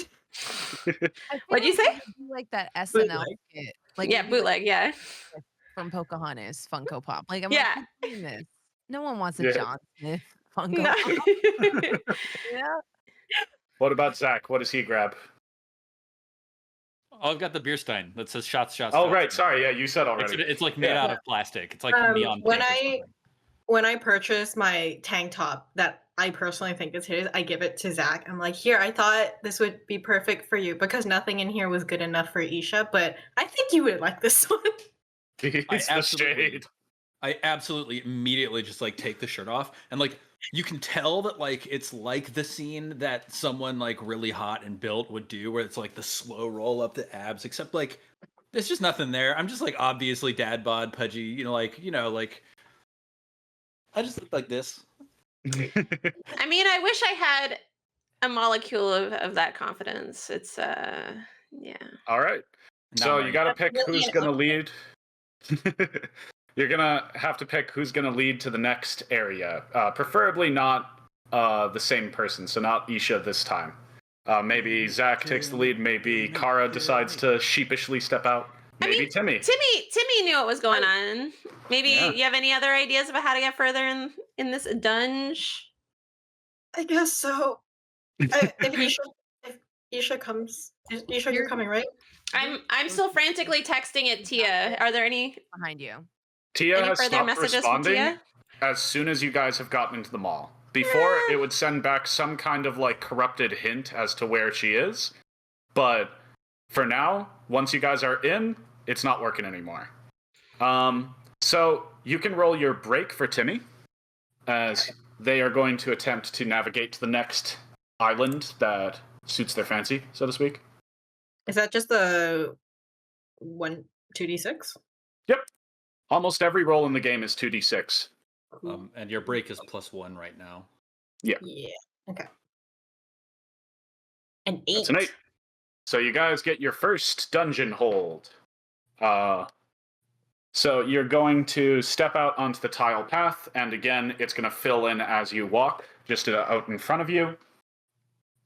You're heading out towards another area, and this one takes you into like what would be a kind of corridor courtyard outside of the shops. So you're surrounded by shop doors, but none of them lead to anything. They just expand out into the void, right?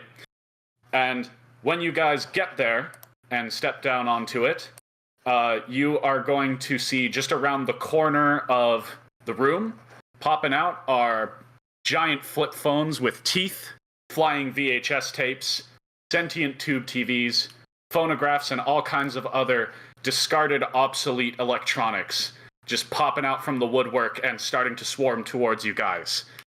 Your first group of enemies. Awesome. So we're running away, right? That is an option. I don't do cardio. He just says, he just kind of like gets ready to like be the wall between these enemies and Timmy specifically. Yeah. You can roll right into them with the brawl move if you want. Yeah. No, I think like, and you said I can have my mace manifested, right? Yeah. Yeah, I think I like adopt a wide, low to the ground stance, mace still over like one shoulder, and just like kind of come in like I'm swinging a golf club. Okay. So roll your heft, Okay. 2d6 plus heft, and you have a +2 heft, right? Yes. Pretty good chances on that roll then. Oh my gosh, a 2 and a 1. I have not rolled above a 5. All right. You're still doing So great. I love you. you're gonna No, jump in. your and- inspiring was successful. That's true. Well, That's- actually, that reminds me. I think I forgot to do this earlier. Anytime you guys have rolled anytime you guys have rolled a failure, you should get an experience point. Yeah. Okay. So Jasmine gets 1 for that explore, Steven gets 1 for that attempt at Passar, and Jasmine gets another 1 for this failure. So going forward, anytime you roll 6 or less total, you guys get an experience point. You learn from your mistakes. And there's a spot on our character sheet to mark that in the track. Yeah, once you get 5, you can pick an advance. You can level up as the game goes. So you attempt to assault this group of lesser enemies, but it's not going to go well. There's still going to be a problem, and you have to pick 2 from the bullet points there. They can hit you back, where you'd suffer harm. You could get rattled by what they reveal, marking fear. You could end up in a risky position, or even more are showing up. Yeah, I think she's like so loud and ridiculous about it that it just draws a lot of attention because she is very flamboyant. Mm-hmm. So I think like, she comes in like, is that it? There's no more of you? Come on, bring your friends. Ask them to come around too. And she's just like that. You want a piece of me? Yeah, laptops with Windows 98 popping out of the woodwork now. Just hearing you call. And I'm guessing you're ending up in a risky position, so... Yeah, no, I'm in the middle of them. Yeah. Yeah, so completely and utterly surrounded by all of these electronics, smack in the middle with more pouring out of the void around you guys. Who wants to take up the next step? I heard you're supposed to fight, so I'm gonna try to like Jump in and brawl them? poke them. Yeah. What's your heft? Wait, this doesn't count? So brawling doesn't count as a strike or a beat? Is that true? No, it's brawling is its own thing. So in this situation, your character might focus more on trying to get her out of her risky situation with Passar. So in Passar, one of the options that you can get is you get something to a companion who needs it, and depending on the context, that could be a variety of things, and it doesn't need to be a physical object. So in this case, if you roll a successful Passar, you can get past the electronics, grab Isha, and get her to the other side of the electronics in one go. So you could get her. I don't think it's in character for me to overrule Isha's apparent attempt to draw all the enemies. No, I'm just gonna try to poke at one near me, even though it's a -1. I think that's it's a tentative. Even if it's not likely to succeed, I feel like the tentativeness is better. You still have a good chance. It's not the worst. chance. 6. So yeah, so just barely. You get an experience point. Fail. Yeah. But you have to pick 2 as well. Right. I'm gonna look at that first. I mean, I'm definitely afraid that did not go very well. That was probably a bad idea. I should not be here. So Yep. I'm gonna mark fear, and maybe they hit me back as well. I don't know. All right. So yeah. maybe as you like thrust out, one of the phones snaps shut on your arm and causes 1 harm. Yeah. And your spear tip just kind of like glances off of a tube TV, and it just displays on its screen, "You suck," and that causes the 1 fear. Wow, and they're mean. How dare? That's amazing. I think Um, at this point, Zach sees Isha and Kara sort of like surrounded and harried on all sides, and like in this swirling, maelstrom of outdated electronics. And he goes, "Yeah, Isha and Kara distracted them. Let's go!" And then he just like dive bombs in, and like in midair, like magical girl transformation from over his back, pulls out his weapon form. Massive two-handed Zweihander, 8 feet long. He's holding it like by the blade and by the bottom of the pommel. Smash. So 2d6 plus 3. And you don't have the sweep edge, right? I don't think so. Okay, so that still means that you need 2 successful brawl moves to get rid of both groups, since Cool. more are coming means that a second group showed up, basically. Makes sense. But you can still take out at least one of the 2 groups and have them. I got all right. an 8. That's an 8. So, no, you good? So you can on describe. a 7 to 9, I also pick 1, right? Mm-hmm. I think I end up in the risky position. So now I'm All like right. also in the middle. Oh no. You like tear through the first group of them that showed up as you're just like going in swinging and smashing everything with your big sword form. But then you kind of push a little bit too far. So Isha and Kara are on the edges now and no longer surrounded, but you've been surrounded as they moved to intercept you. Why don't we give Timmy a chance to weigh in? Yeah, so excuse me for doing that. So as I'm seeing Isha, mainly Isha, honestly, that's really what I'm seeing, in trouble and surrounded, at the same time Zach is trying to do something, I also am like, what if I can create like an opening for Isha to get out and then we could just leave. We could just get out of here together. And so because in bind, I believe I can create an opening. So you're looking at the dueling moves. We're only using traversal right now. Oh my bad. Sorry. Okay. I guess it's that Yeah. dueling moves are for fighting bosses and traversal Yeah. moves Oh, are for I fighting, see. Okay. like tackling It's called- encounters prior to bosses. Yeah, it's Yeah. called dueling because there's only the singular boss that you guys are fighting at any given time. So, Okay. So can I do passer? yep, you can use Pessar to try to find like a safe exit out of the island instead of just more having to like smash through. basically because they're all swarmed, and Timmy's just sole focus is to get Isha out of the swarm as Zach is like going in, so they're kind of like clashing right now. So I'm trying to clear the enemies a little bit so that we can at least group up again. Okay. Cool. Okay, so roll keen is 1. Give it a keen roll, and we'll see if you can get them out of there. 8. That's an 8. Nice. 8 is good enough. So it means that you will get some kind of rebuttal from them, but you can pick one from the list of 3 things. I'll do fear.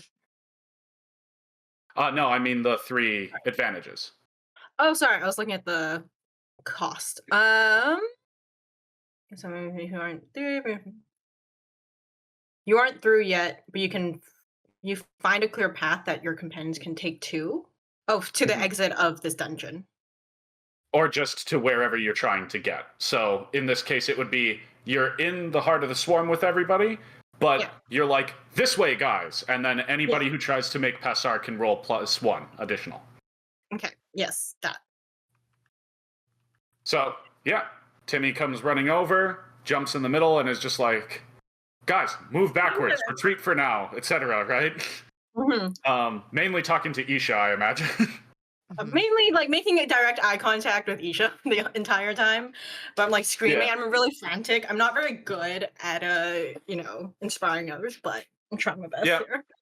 The what's it called?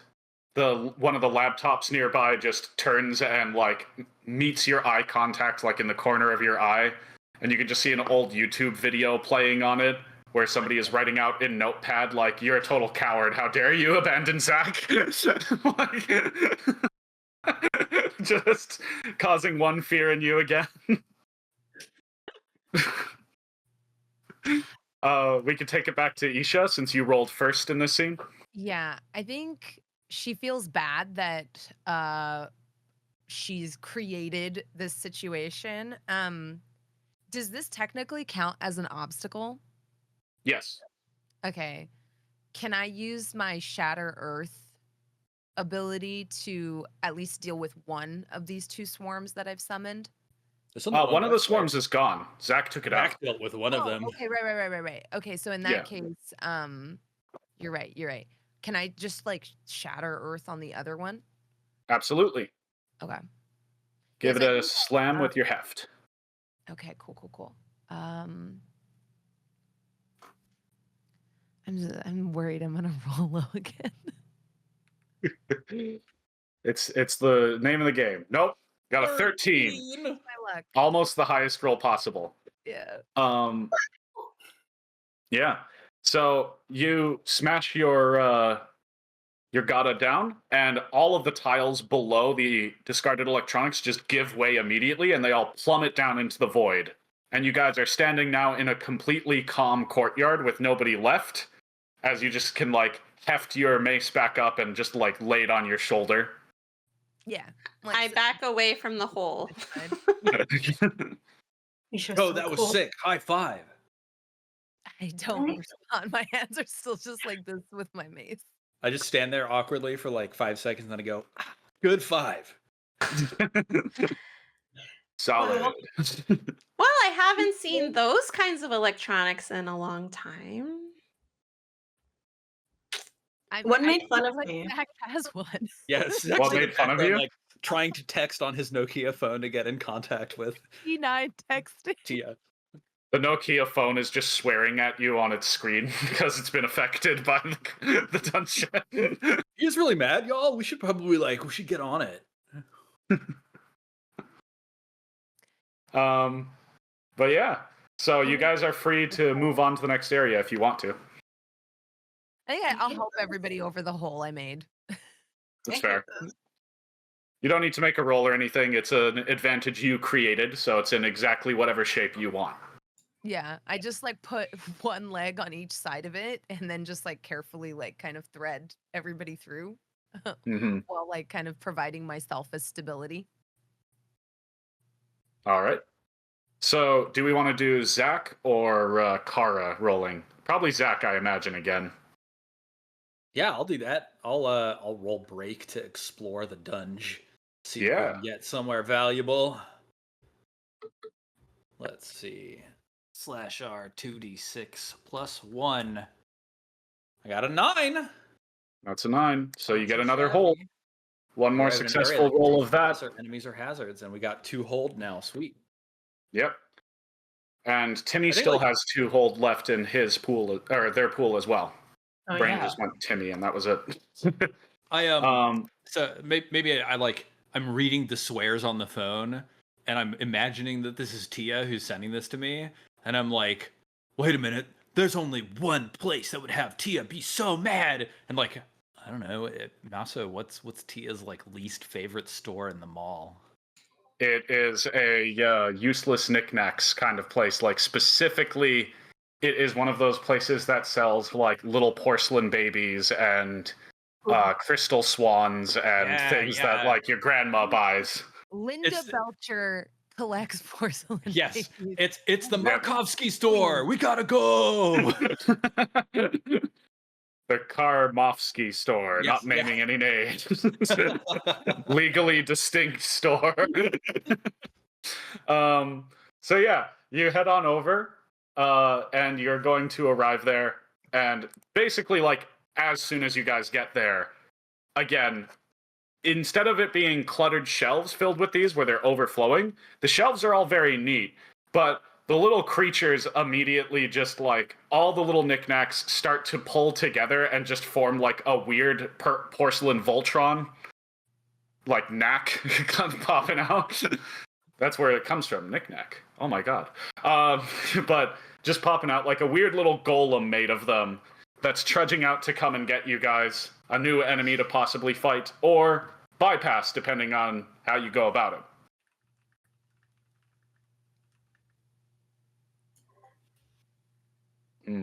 This isn't my scene. What do we do?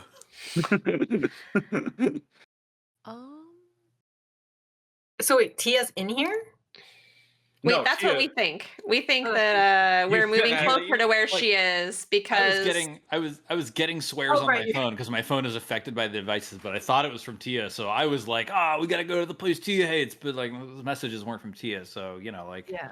It's we move Yeah. forwards and hopefully we'll find something useful, but yeah. Can I roll a tune? Like maybe I'm starting to notice something about the dungeon and where we might be, like what this crystal monster, how that might relate to where we're looking for Tia. For sure. Okay.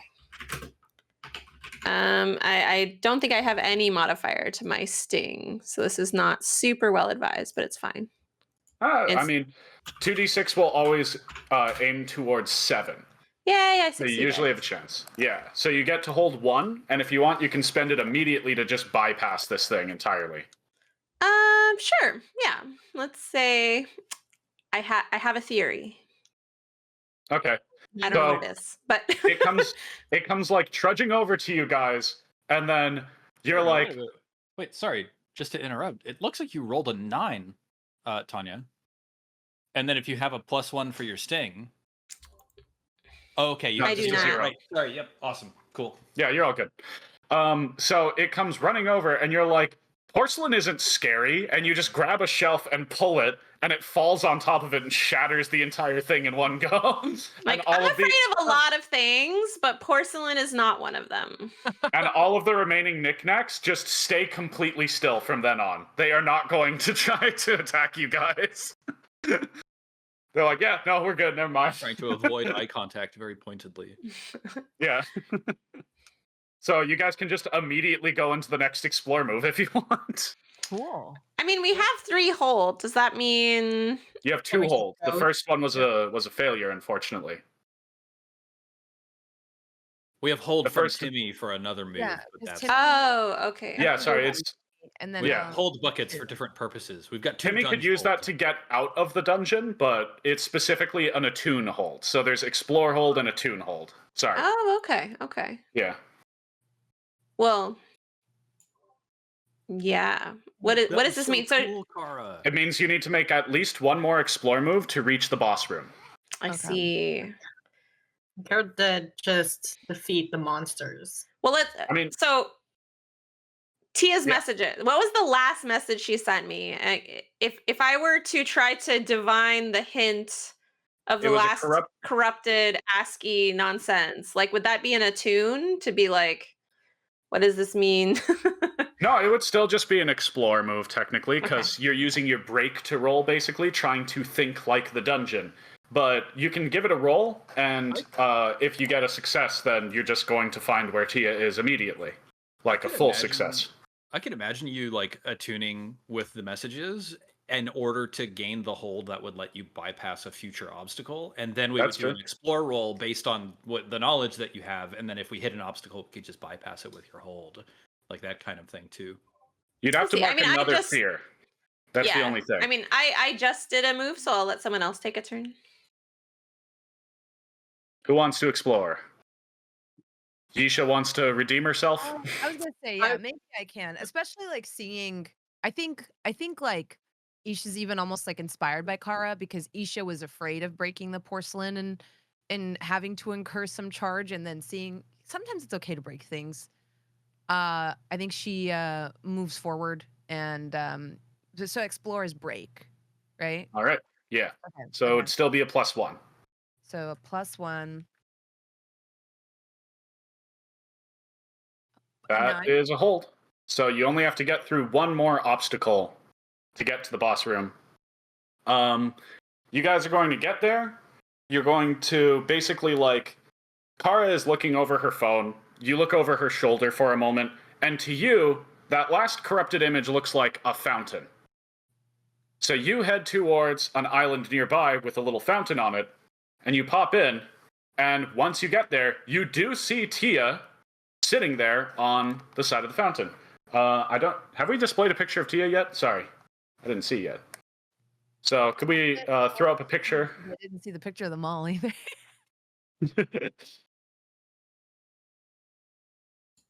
She's so cute. Yeah. A true little creature. Shaves her eyebrows. But she is present with a different weapon that you guys know of. You're not like friends with him, but you've seen him around since sometimes she goes dungeoneering with him. He's currently in weapon form, but it's Terrence, and he is a sword breaker dagger, which is a dagger with little notches in it that can like grind up against other weapons or catch thinner weapons and just snap them. Very, very brutal. Bad vibes. Bad vibes. Honestly, I mean, most weapon people are pretty nervous around him. So, yeah. And she just looks up and she's like, "Oh, hey guys," and she starts waving really wide. And as she is, you can see more discarded electronics trotting along behind the fountain, starting to come towards all of you. She looks way too chipper about this whole situation. She looks real happy. Tia, what's with the weird text messages? Why'd you curse me out? Oh, I lost my phone a while ago. Maybe it was one of these guys. And she just points to one of the phones. And they're just walking past her, like not directly targeting her, and headed straight towards you guys. So weird. Yeah, this is off, right? Yeah. Sometimes I'm bad at reading situations, but I feel like this is like not normal. Tia, can you tell your friends to back off? What's happening? They're not my friends. You guys are. Terrence is just really good at hiding me. And she just shakes him like he's like a little chopstick or something, like not even really holding or treating him like a weapon. How long have you been down here? I lost my phone, so I don't know. What time is it? I didn't bring my phone, so I can't tell you. It's Tuesday. The electronics are closing in now, and if you guys are going to keep talking to her, you're going to have to fight while you do it. You can try to smash them away in one quick shatter Earth again if you want. Yeah. I think Isha's gonna do that. Isha's gonna be like, friend or not, Tia, Indians know how to do tech support. So this can end one of two ways. And I'm gonna start smashing them. All right. Make another heft roll. I'm glad I invested in heft because we've been using it a lot. Mm-hmm. That's okay. An 8? Yep, you will damage a hazard. In this case, what's it called? You can take them out, although it doesn't mean that more won't come a little bit later if you guys linger here too long. So this area is dangerous, but if you guys move straight out of here, you'll be okay. So you can narrate if you want that big blow. Yeah, I think with my practice from the last area, I just kind of like swing around using the momentum of like the business end of the mace to kind of crush them all with like one sweeping movement, and then I just kind of strike a pose at the end, landing my spin seamlessly, like with the mace back over my shoulders. But I think I'm also like getting annoyed with Tia. I don't like the goblin. She's applauding. Is not my favorite thing, and I'm just like, Tia, what we're not gonna do is act like this is like a cute, fun little thing. This place sucks. You've got a freaky looking sword that seems to grant you some sort of immunity. I don't know. Girl, talk to me. What's going on here? Do you need help getting out? No, not getting out. We need to get to the boss. That's where Alina is. Yeah, actually, out of character question, how long ago was Alina broken? Alina was broken like 2 days ago. Okay. So Alina was broken, presumably lost within the dungeon at that time. Tia got out and has made her way back in with a different weapon. And then that's when Tia went missing. You guys didn't hear about Terrence because he's not a direct friend of any of you. Oh. I'm immediately suspicious of Terrence. Me too. That's interesting. That's an interesting sure. name. Be prejudiced towards the dagger. The dagger is a sneaky weapon. Yeah. So how long have you known Tia? Where do you go to school? Who are your parents? What do they do for a living? I'm a psych major. Oh God, okay. A psych major. Okay, interesting. And I mean, How do you know Tia? Shouldn't we get going? It's kind of dangerous here. Who here do you know? Tia, Okay, how do you know her? How did you meet her? Anthropology 101. Okay, and who else can vouch for you? Alina, I guess. All right, I'm Tia gonna go dual ask wields Alina us myself. sometimes. And I start walking towards. I'm gonna go ask Alina myself, and we're gonna see. And what is this situationship? Are you friend? What's that? This I don't know. What do you think, Tia? I love I how think we're we're feeling learning it out. Isha is also like super nosy when like she doesn't like a situation. She's just gonna be like, Yeah, I imagine this conversation just continues as you guys head off and immediately just spend that hold to go straight to the boss room now. yeah. Timmy gets like more and more like annoyed the more Isha's talking to Terrence though. It's like, okay, hello, I'm here too. I have a question. Either one of either Kara or Timmy has some fear, right? I have Yeah. fear. I have one fear. Cool. So if let's think, it sounds like Isha and Kara are both like pestering Timmy or pestering Terrence. Terrence Terrence? actively, and it sounds like Timmy's maybe like a little bit on the edge. Like, wait a minute, remember me? So I go over to Timmy and I say, "Did you see what she did? I've seen her do that move at the gym. It's pretty cool, right?" What do you mean? You know, they like sweet like swing around, like rest the gata on her shoulders with God. like the getting the guns out and everything. Yeah. Yeah, Isha's super cool. Like Isha can do so many things. It's wild. Inspire do that? move. She's so amazing. You know, I lift weights with her sometimes. Yeah. Yeah. You do? And like you seem like you could probably like she'd probably like help you lift weights too if that's like if You that's think she your would thing. like If it's it? not your thing, it's totally cool. But do you think I could spend more time with her at the gym? Oh yeah, totally. Hey, you could sign up. No, you're right. make sure you mention Zach as your reference to get $10 off your subscription. Whoa. I'm guessing this is the I inspire can do move. that? Yeah, I'm rolling inspire, so I'm gonna roll Okay. plus core to see if I can clear some fear for Timmy. Yeah. Let's see, what's my core? It's +1.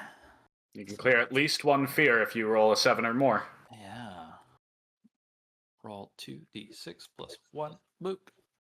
I got a 12. So how your entire fear track is cleared then? The golden retriever energy of Zach just like gassing up Isha. It's like that black cat golden retriever like duo energy right now. And I'm like, you know what? It's like usually I don't like I should sign up for the gym. I'm going to sign up for the gym. Yeah. Maybe I was wrong about you, Zach. Yeah. You know, that's why I picked up that tank top for you, because you got something. You got something. Okay. I'm gonna sign up for the Alright. gym. I'm gonna impress Isha, and I'm gonna do it. So I'm gonna do as Zach and Timmy are kind of like coming up with their pseudo scheme, and Isha is still kind of trying to grill Terrence and Tia, who don't seem to be particularly like offended or upset by this behavior.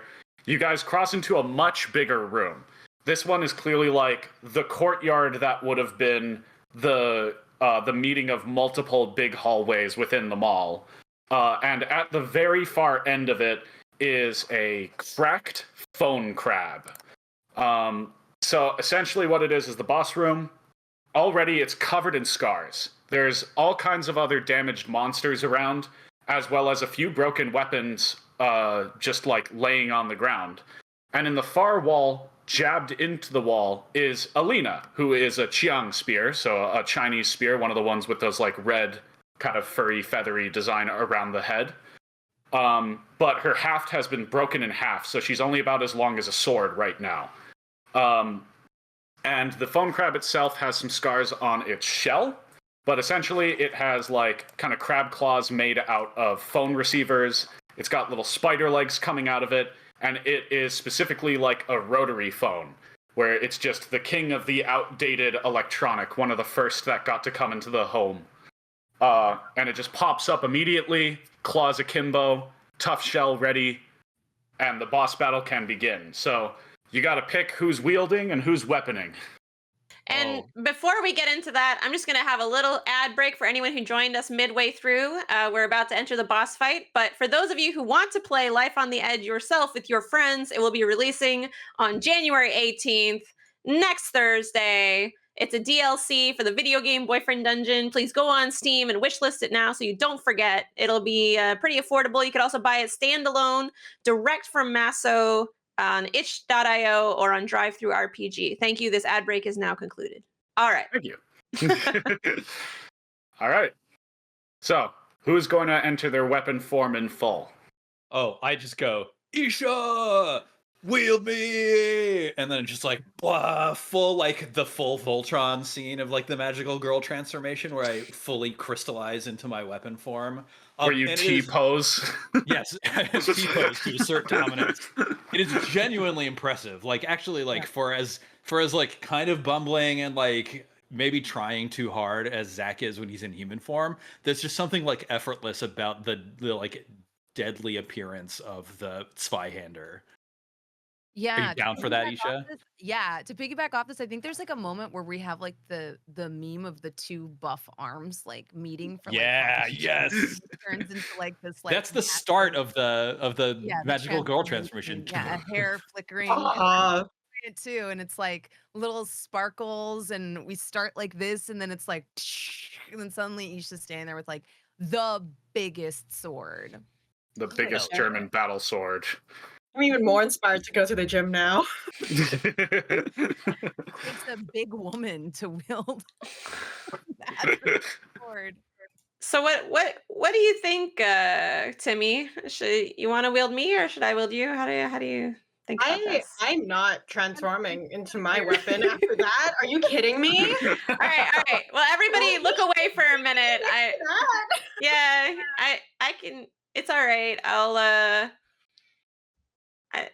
I can do this. Just duck behind a pile of stuff. Yeah. a little shy after that, but Emma. They're doing their like handshake. Me and Car like tucked in the corner, be like whispering. We're like, okay, you do it. You can do it, right? Like, okay, just do it right now. Okay. Don't look. Oh, I'll do it now while everyone's occupied. Sorry. Don't worry, nobody's looking at you. Do you think it's just like a very kind of straightforward spear, like wooden haft, straightforward kind of head, or? I have my character sheet says I have exquisite craftsmanship, so it's actually quite beautiful. But like, because Kara lacks a lot of self-confidence, I think it's a very simple like shing, and then like it's done. Yeah, like well made, but like really straightforward. I love it. Maybe like there's like inlays and carvings across the entire handle, but the overall like silhouette of it is a regular spear. But when you look closely, it's very beautiful and well made. So we're going to enter into it now. Everybody who's playing a wielder, you can focus on just the sheet that says Dueling Moves Wielder. And anybody who's being a weapon, focus on the one that says Weapons. You're going to be drawing from two separate types of moves. To refresh everybody's memory, we are going to be trying to first open a trait to damage and then damage another trait. The phone crab, because it's already been hurt a little bit by Tia, only has 2 traits instead of 3. So it just has its claws and its shell. So that's what you guys are aiming to take out. And when it comes to, in terms of how actions work, as you've noticed so far, all of the enemies are reactive. You guys make a roll, and depending on your roll is whether or not the enemies get to act. So, because of that, we do still have a 2-stage kind of turn order, but instead of it being player-enemy, it's weapon-wielder or wielder-weapon. When you are about to take your actions, you guys choose which of you goes first, but whichever one goes, your partner has to go next. Okay. Cool. So, I mean, it feels like Isha and I are right there at the ready. Yeah. For the 2 weapons, why don't you remind your wielders what your moves are? Because your weapon moves are going to come into play for sure, while they're focusing more on the wielding aspect right now. Cool. Isha, I have pushing cuts. Whenever your wielder, that's you, is about to take harm damage from an enemy or boss as a result of your roll being a 9 or less, I may immediately swing into the enemy while swinging my wielder in the opposite direction. When I do so, roll plus heft, which is +3 for me. On a +10, I defeat the enemy or open or damage the boss's trait, as well as move my wielder out of the attack's ambit. On a 7 or 9, I still damage the opponent, but also choose 1. I take the hit that was meant for you and convert any harm that you would have taken into fear. 2, you do not manage to save your wielder from their blow. Or 3, you throw the wielder so hard that they are disarmed of you. On a miss, your wielder still takes the blow, and you take the same amount in fear, and you're both pushed out of your preferred ambit. Okay. And then the other move that I have is a fracture move. It's actually not that great because my heft is so much larger than my break, but it's like it lets me roll break instead of heft to make the strike move. And if I gain a 10+ on that roll, then you may make the assault move with advantage. Cool. Yeah. So I think knowing that first part that you have something that helps keep me or helps prevent me from damage, I think I'm going to go with like beat. I think I'm going to try to create an opening knowing that like we have each other's back. Yeah. And just like overcommit to like creating an opening. Just smashing right through that defense. So are you guys, all of you actually, right? You're dealing with a reach weapon and a reach and long weapon. So the crab can actually only hit you if it makes it into the short ambit. So even when it gets to react, typically it needs to use a reaction to get in there first. And then another failure or partial success will allow it to attack you. So you're relatively safe and can overcommit. Do you want to target its claws or its shell? Those are its 2 traits. Yeah, I think I'm going to go for the claw. Okay. So go ahead and make your roll with your heft. Yeah, I think the big difference you also see here is that when Isha wields Zach. Yeah, I was gonna say the Zweihander, and I was like, Zweihander has a name. Zach. She doesn't need the extra heft in the blade. I think she's like all like handle. Yeah. So I think this is still the +2. Yeah. This is not So horrible. that's a 7. Yeah. Yep. So you get to pick 1, which is you can create the opening. You can avoid taking harm. In this case, because the enemy is further away from you, that's not really as much of an option because it doesn't threaten you. You can keep the enemy where you want them. So if you don't pick that one, it will move into short ambit with you guys. Or you can avoid taking any fear. I think I'm gonna create an opening. I think I'm gonna let it believe that it's like grabbed the sword, and I think in the next turn I'm gonna manipulate the weapon to like slice the claw off if I can. All right. So you go for a nice big wide swing, and it rushes in and tries to kind of block your blow with one of its claws, but you smash right through its block and you throw its claws off, but it continues forward. So it's in the short ambit in front of you guys, and now it's Jack's option, which luckily he is pushing cuts. Yes, that was the thought, is that he can kind of get it in our preferred ambit. Yeah. Of course, pushing cuts' trigger is that my wielder is taking harm damage, so I don't. Oh, true. So you can hold off for now. Yeah. But I think what I have to do is like try to get us back into like one of my preferred ambits. Do I have a move that lets me do that? Let's see. I've got strike. As a weapon, you can't reposition everybody. Right. So instead, what you would probably do is you'd make the drive move with disadvantage. Yep. And it's just kind of a, like, that's the downside, unfortunately, to being a weapon. You don't control the legs, right? Yep. So you kind of have to take the lumps sometimes. But the trade-off is that even if it reacts to this, you can take fear, but unless, like, it says that it's going to cause harm, you don't have to worry about her taking harm. And even if it is going to cause her harm, pushing cuts comes into play. So you can still give it a shot. It's high risk, high reward. Let me see. And I couldn't do a strike because they're out of my ambit. Well, you can do a strike. It would still be with disadvantage because you only have reach and long. Yeah. But what strike would do is it would open the shell to damage as well. So you could try to open both traits immediately and try to give your other teammates the chance to just wipe it out in one set of rolls. But if you want to drive and destroy the claws and take advantage of the opening that's already present, then you would make that roll. Got it. I'm actually bad at drive. Yeah.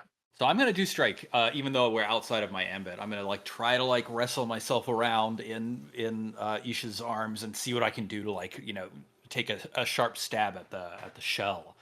So this is with disadvantage. So I'll roll 3d6 plus 3. So I'll just roll the 3d6. Yeah. 3d6. So I got a 5, 1, and 1. So I got a 2 plus 3, which gives me a 5 total, which is complete and total failure. Yeah. So unfortunately, you are going to take 1 fear in addition to whatever else the crab does, which the crab is going to attempt to, even with its opened claws, just swing the other claw back to attack.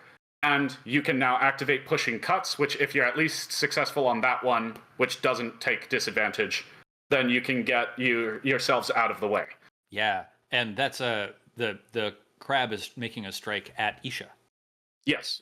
Cool. It can't cause harm to you because you are a weapon, and it doesn't have a fear move innate. Yep. Awesome. So yeah, then in response to that, I am gonna roll that heft and see if I can wing us out of harm's way. Roll. All right. 2d6 plus 3. I got a 9. So on a 7 to 9, I still damage the opponent, but also choose 1. I take the hit that was meant for you, and I take fear instead of harm. I do not manage to save the wielder from the blow, or I throw the wielder so hard they're disarmed of me. I think I'm gonna throw the wielder so hard that they're disarmed. Okay. So this is it was an awkward attack, and then trying to swing us out of the way of this attack.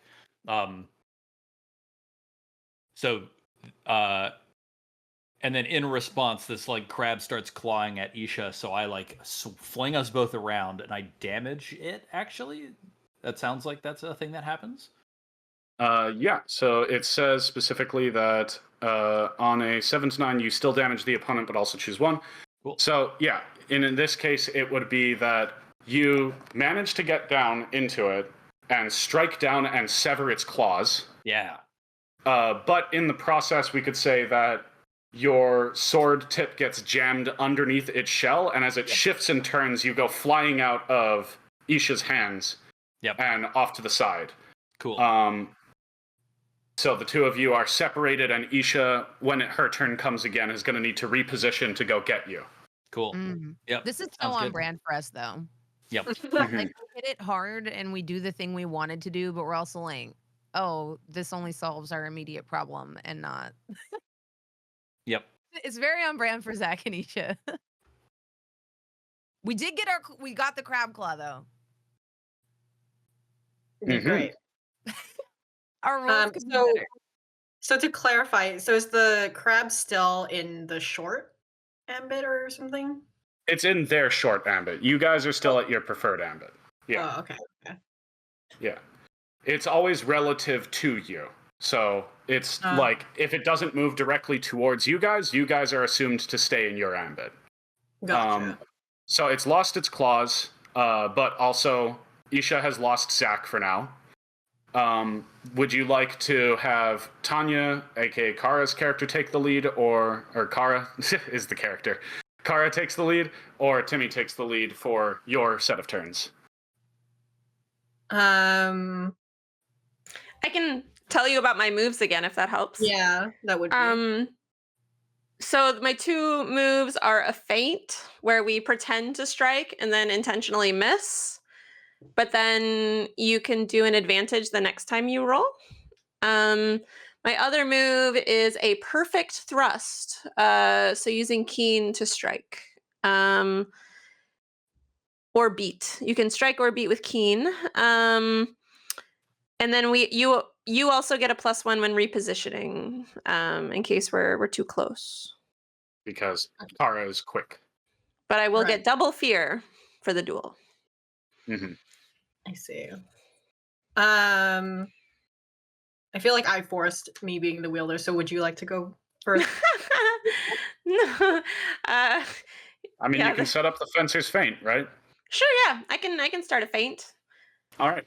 So it's an automatic miss, which means that you aren't going to create an opening with your feint, but the only kind of what's it called? The only kind of pullback that you get is basically the chip on the damage because it's trying to pursue those two. And also, even if it was pursuing you, it doesn't have its claws. It actually can't attack now.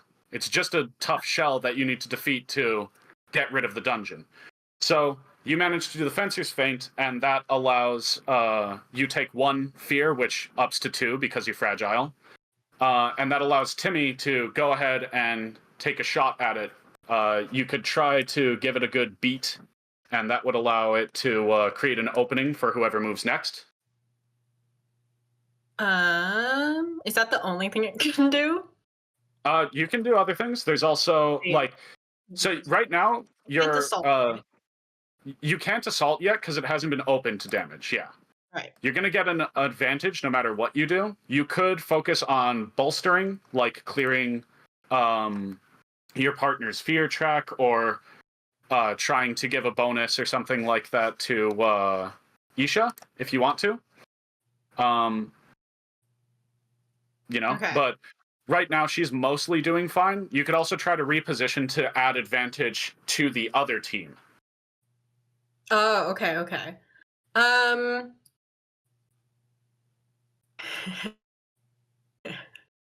Because I have negative to heft. That being said, if I want to play this as I am, Zach has inspired me going into this fight. No, I mean, I think you can use Keen actually. You can. If you want to, because I'm precise. Yeah. Oh. So you can choose to do, you can do the same type of action as them, but you're doing it more based on skill. Yes. Zach has inspired me. I'm like, I've read about the dungeon this entire time. I've learned about the boss monsters. I've seen this type of thing before. I want Isha to notice me. Zach's not even near Isha, so Isha's just paying attention to me right now. I'm gonna go for it. I'm gonna fight the crab. All right. You roll with 3d6, and you're gonna keep the 2 highest. 3d6, and then is it +1 because of my keen? Yeah. Okay. Boop. And I roll twice. No, you just so it would just be we'd eliminate the 3. You rolled a 6, 5, and a 3, so you keep the 6 and the 5. +1 is going to be 12.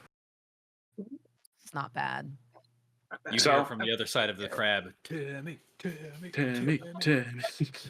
So in this case, what's it called? You can basically it can't cause harm or fear to you. So you can create an opening, and you can actually move the crab slightly away from Isha, giving her a little bit more space to go and fetch Zach. It'll give her like a +1 forward, basically, since you moved it to where you need it. Cool. So I'll do that. I'm basically like, I'm still trying to be like, dark and cool and whatever, because I think somehow that's going to impress Isha. But I'm like, hey, Isha, I should just like do this. I literally just use the spear to like poke it. You poke at it, and it goes between its little spidery legs, and it trips over the spear and completely exposes the soft underbelly below the shell. I'm like Open for slightly damage. shocked that it worked, but I'm like, yeah. All right. Now I'm into it. Yeah. We tried to do that. We meant yeah. So is Isha going to head straight for Zach then? Yeah, I think Did so. you see that? I think I'm gonna reposition that, and I think as I'm repositioning, I probably say something encouraging to Timmy, something like, amazing, you got him right where you want him. As I like go instead of like going around the crab, I want to imagine I like slide underneath and like pop up on the other side, and I'm gonna try to grab Zach. Okay. The downside here is I'm not good at sting. You are going to get a +1 though. Okay. Actually, I think you would just straight up get advantage, since in the context of what's happening, it's been flipped on its belly and can't really obstruct you easily until the opening is closed. Ooh, okay. So you get 3d6 plus whatever your sting is, and take the highest two. 0. It's still advantage. Okay, so. Oh my gosh. 4. Yeah, that's 4. So we're going to make it that I'm still going to fail you forward in this case because I think that's a little bit more interesting. But basically, you're going to rush towards Zach. It's seemingly open, but the crab manages to get some purchase, and it just flips over and lands on top of you. Oh God. Okay. So its opening is closed, but from underneath it, you manage to grab Zach's handle because he's huge, right? Okay.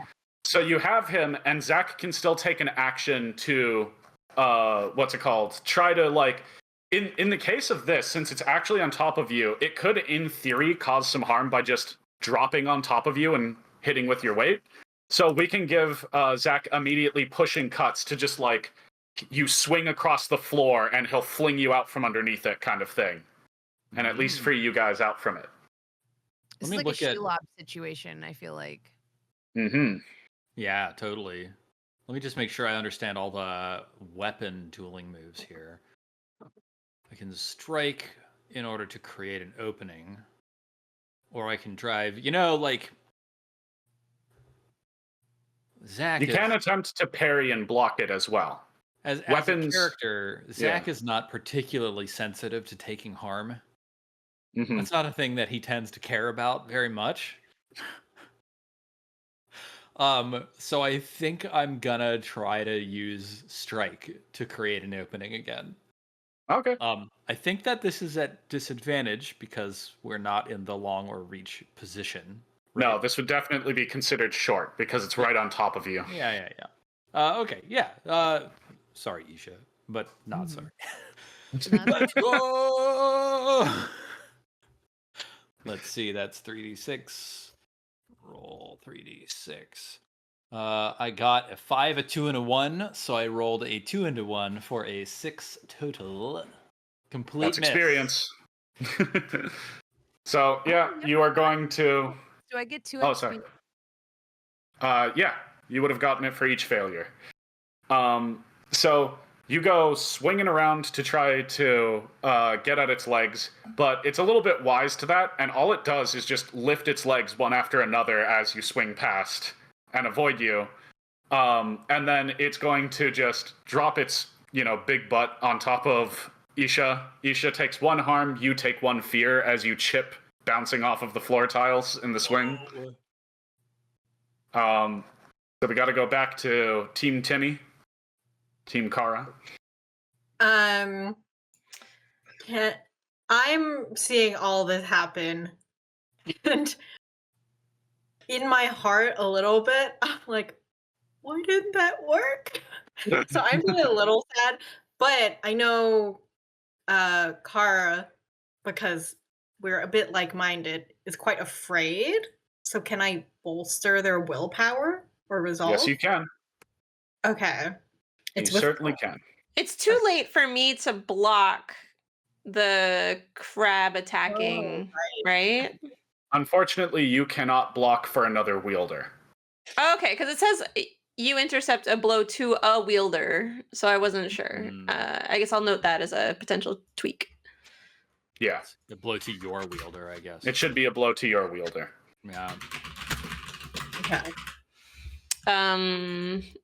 Right. It's okay for Timmy to go first before Kara, right? It's okay for as long as like we go as a team. I think so. Cool. Yeah. And because the crab is still within position for us, right? Mm-hmm. Okay. Yeah, you guys haven't been put into a bad reposition because the crab never repositioned on you. Okay. I'm going to I have -1 on core, but I'm going to try and bolster Kara because I'm like, we did really good. I think we can do this. 3d6 Mm-hmm. -1. Damn, it's a 5. That's experience. Experience. And do I take 2 fear because I'm fragile as well? Yeah, it would be take 2 fear because it's a full miss. It super backfires on me. Do I get fear? No, you don't. Okay. Timmy does So- in this instance. So it's really like Timmy starts listing out things not to be Literally. afraid of, and is like, "Wait a minute, actually, that's Freaks terrifying." himself out. Yeah. Like, You don't have to be afraid of its weird beady eyes or its scrabbly little claws. or the way it could rip you apart, you know. Think about the ways in which we might be trapped here forever, and Terrence is like freaky, and what's the Yeah, point? where even is Tia? What is happening with Tia and Terrence right now? Yeah, because you guys haven't have been so focused on the crab. If any of you are looking over and you're trying to think like, man, we're in a tight spot. Where's Tia? Tia is just standing there, smiling and watching. Not coming in with that dagger at all. Bad friend. Very strange. Not like her. Brainwashed. Yeah. Mm. Yeah. Okay. So I told you I didn't trust Terrence. Who is he? None of us know Terrence or his parents. He goes to another school. Doesn't even go. So unfortunately, I can't parry or block Timmy scaring themselves, as far as I understand. No, there's you can't Unfortunate. usually prevent fear. You can just clear it. Right. So Well, no, in I mean, it your- was mostly a joke because I'm looking at my move list and like, how can I prevent? Nope.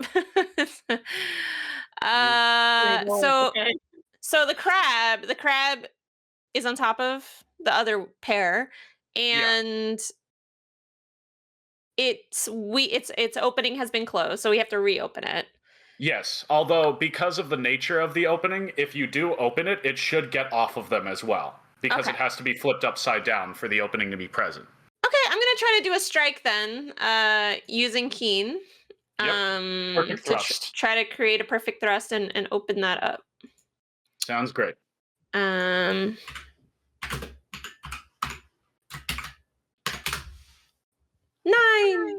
Yeah. All right. So again, because it cannot really do much to you guys, you can just focus on creating the opening, and it will flip, and it will also end up off of Isha, which means that Isha, if you want, you can literally just rise up and immediately assault it. Yeah. People didn't notice, the wielder weapon that destroys qualities can use any stat, whereas the weapon can only use drive. Unless they have rend or some other edge that gives them the ability to. Okay. So, if you want, you can just rise back up and just swing your sword down hard on top of it. Yeah. Being a blunt myself, I think like the way Isha does this is she actually digs the tip of Zach like into the ground and uses it to like propel herself forward and like then bring the sword back behind her over. So it's like all like just weight and force. So I think I'm gonna do heft. Yeah, it's Yeah. a vault, and I'm just throwing my full weight down on this center mass. Sounds good. All right, let's see if you can make some sushi. I hope so. Don't eat your phones, kids. Don't try this at home. That's true. I think it's to. Imagine if that was the new TikTok trend, eating rotary phones. It's gonna happen. My roll heard it here first. bad. Oh no. Oh my gosh. Bright side, I've failed so much at this point that I actually leveled up with that failure. Hooray! Yeah, that has successfully filled my track. I've suffered so many failures. I've hit 5. Yep. You get to See- pick the advance immediately. Yep, immediately. You don't need to wait till the end of the session. It's partly so that if you are failing a lot, it gives you a little boost to help you out in the session. Oh. So you can grab another weapon move if you want. You can grab another edge, or you can grab +1 to your stat. I think I'm gonna add +1 to my heft. It's a good call. And just bring it up to 3. Luckily, though, you guys are no longer in. You guys would be like basically in long ambit because the whole thing got flipped over away from you. So you can. Zach can still attempt to drive as well before that opening closes. Awesome. It's going to try to flip back over, but generally because of the fact that like it's this big swing and everything like that, sometimes weapons can correct an issue for their wielder before you get the recompense. depending on the context of the scene. So, why don't you give it a drive move if you want to just try to finish this fight once and for all? Oof. Yeah, I know that sting is not great, but Yep. I'll give it a try. Might as well. Let's see. That's -2 for -1 for me. Okay, that's not too bad. Roll 2d6 -1. I got a 3. No. All right. I like so how we I mark. rolled the exact same die. we're good. It's Heft Bros. Heft Bros. Heft Bros. Heft Bros. That's gross. Amazing. Well, you mark get it another clean. experience. And I guess I get fear. Is that the consequence here? You would get the opening is going to close again, unfortunately. Okay. And in this process, you're going to take fear because since the enemy can't really hurt you, right? Although it does mean that if he does manage to somehow drop on top of one of you again, he'll do 2 harm from now on. The other thing that happens is just that as she swings you down, you try to course correct, but the crab flips away just in time, and you go hard, all of that weight and force right onto your blade as you hit the ground. You do not, unfortunately, have the Shatter Earth ability. So. Yep.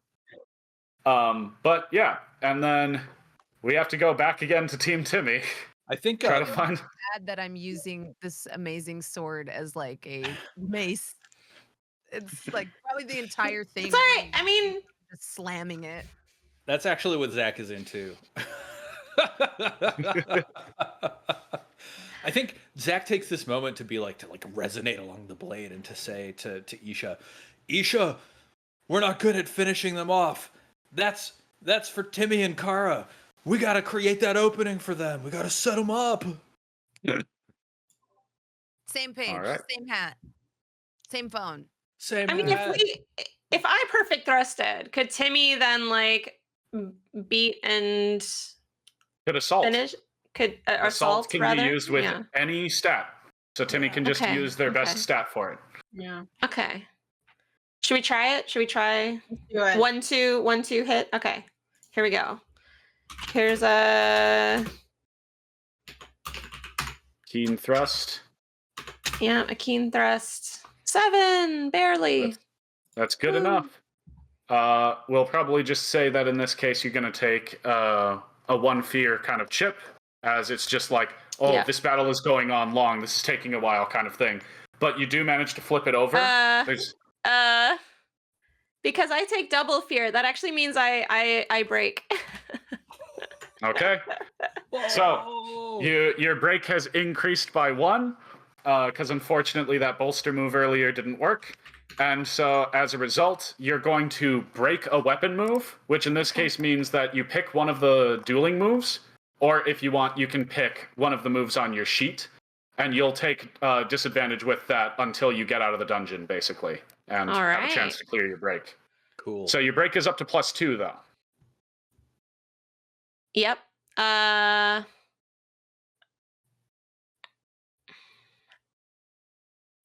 feel like I would break either my strike or my feint. I don't know. Like I've lost confidence enough to be able to attack head on or try to do deception. I think I should break my feint. I feel like I just cannot hold it together long enough for that kind of Since your feint isn't a direct move where you roll, breaking it would mean you just wouldn't have access to it until you clear that break. Yeah, I think that makes sense. But yeah, you still manage to open it up, though. So if Timmy can drive that in with an assault move, that's the end of the battle. Okay.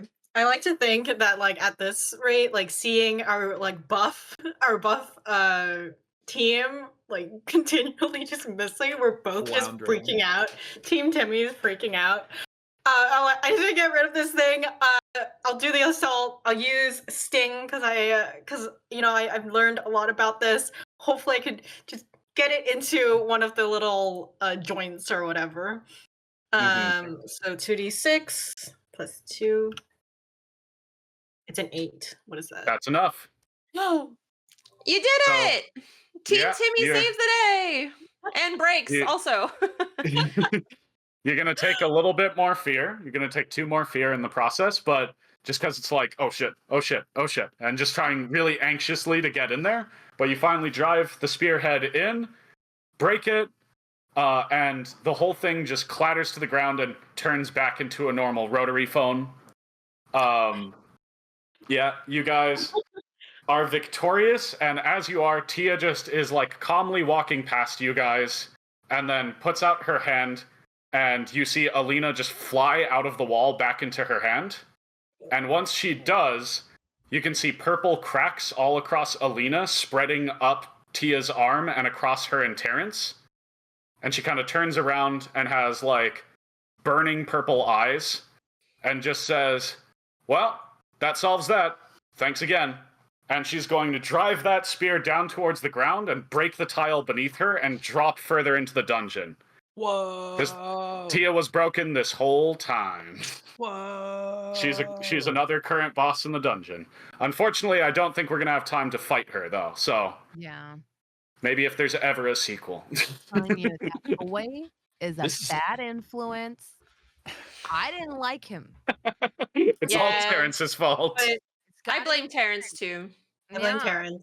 I mean, Tia was always very impressionable. I've always been scared she would end up this way. Terrence. I the feel like we're toxic. talking about Tia so much. As you guys, I just imagine like immediately Timmy just turns and opens a door with the remaining holes to Yeah. get out of the dungeon immediately. And it's just the like, time to, you're like, all get just out, reconvene. all You're just supposed to go see a talking- movie you promised me, Isha. talking mad smack about Terrence the whole way out. All right. I did promise that we'd go see Godzilla -1. Let's go. Yeah. I don't know. I heard there's like PTSD in that movie. I don't think I'm not today. You guys go without me. I gotta go Close to home. eat some cheesecake or something. I don't know. I gotta go put some time in at the gym, at the front desk. Isha, you're late At the to work. gym. I got work. Oh, That I'll work. talk to you about that membership sign up though. Oh yeah, Mhm. yeah. Swing by. We'll get you hooked up. 2-year recurring. 2 year? It's the minimum. general- It's just If I cancel early, I pay a fee. it's the best possible value for money. The general vibe is, as you guys are walking, is really positive and you're doing it, but in the back of your head, all of you are just thinking like, if Tia can break and Alina can break, that could happen to any of us. And That's so, what I've been saying the whole time. yeah. And that just underlies this kind of bittersweet end. You guys cleared that first stage of the dungeon, but if we were to have a longer campaign, it would be going back in there and trying to find that Tia boss fight. Nice. Are there town moves that like let us like recuperate or advance Yeah. or anything like that? In free play, there are 3 moves. We've got a move just called Overcome, which lets you deal with challenges outside of a dungeon and can be used with any stat as long as you're using the appropriate kind of method of clearing it. There's the Bond move, where you guys are incentivized to play out scenes where the characters bond. And when you do, your link increases with them and your break decreases overall. And if, for instance, a weapon move broke, like what happened with Kara, then if Kara decreases her break with a bond move, she would get that move back. Cool. And then the last one is if you have cleared all the dungeons currently in your city or setting for your game, or if there's another reason that you want to seek out a different dungeon, because maybe you're getting stonewalled or something in a dungeon, there's also a move you can make to establish a new dungeon that either the MC has pre-written or you guys come up with a general idea for a dungeon and the MC will write it before the next session is the idea. Cool. Yeah. I like that. I think Kara has come away from this experience deciding that she doesn't need to go to dungeons anymore. Yeah, That's fair. retiring from the life. She's like, well, I tried it. I survived. My therapist was right. It didn't kill me. I'm not totally sure it made me stronger either. Mm. And I think other things are more fun. If I'm going to fight enemies, I think I'd prefer a video game. But thank you. It was a pleasure to attempt it with all of you. Perhaps gotta go a with video you. game. Perhaps Kara could play a video game such as Boyfriend Dungeon, as published and developed by Kid Fox Studios.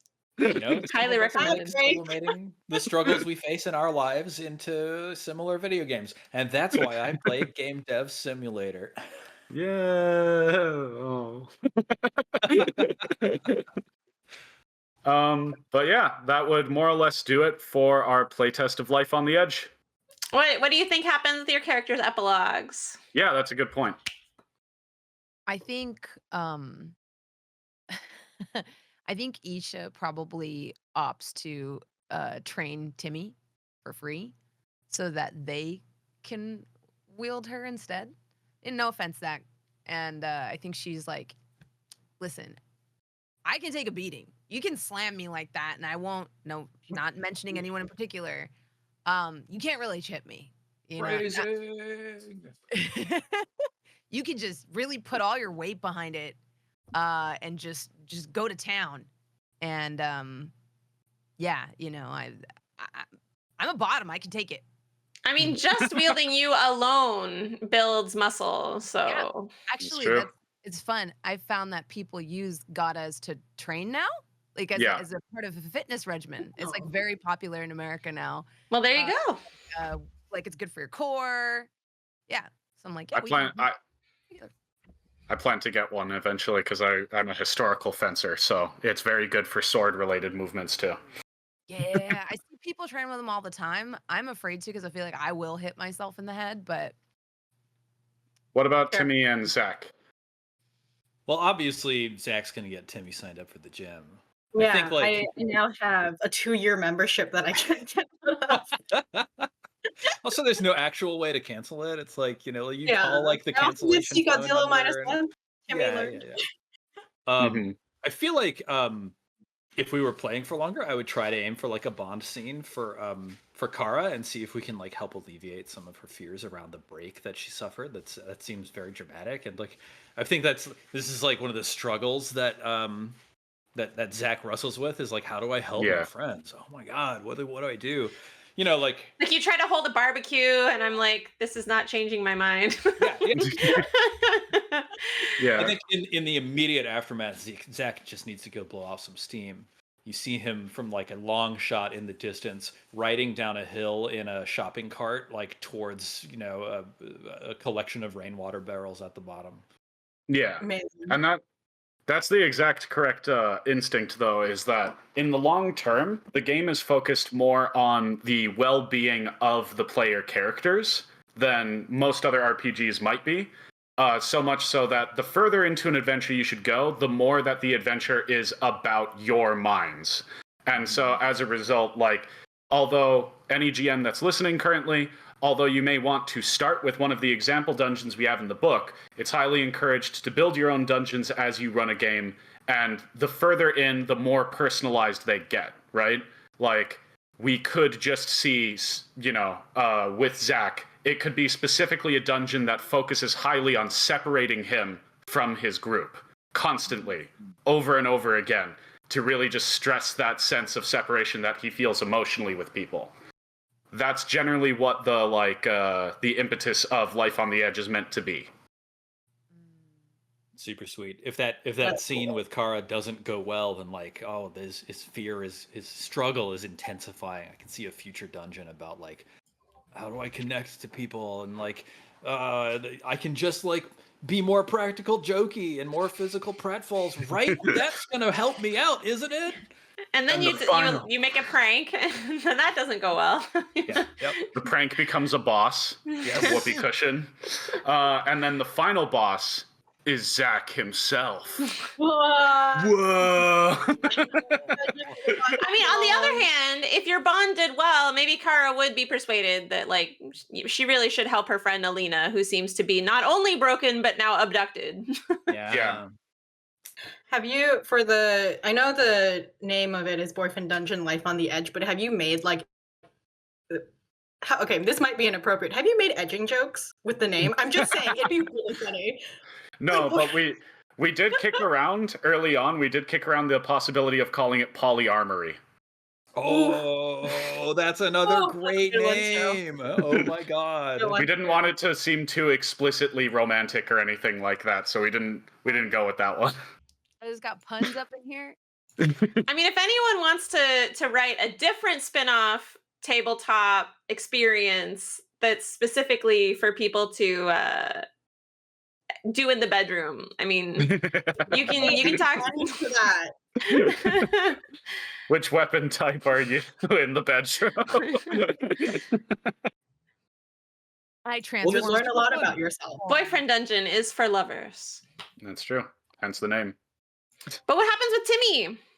Oh, sorry. Timmy. Timmy learns nothing. But not in the sense that like, Timmy is like still in their own world of like Yusha can do no wrong.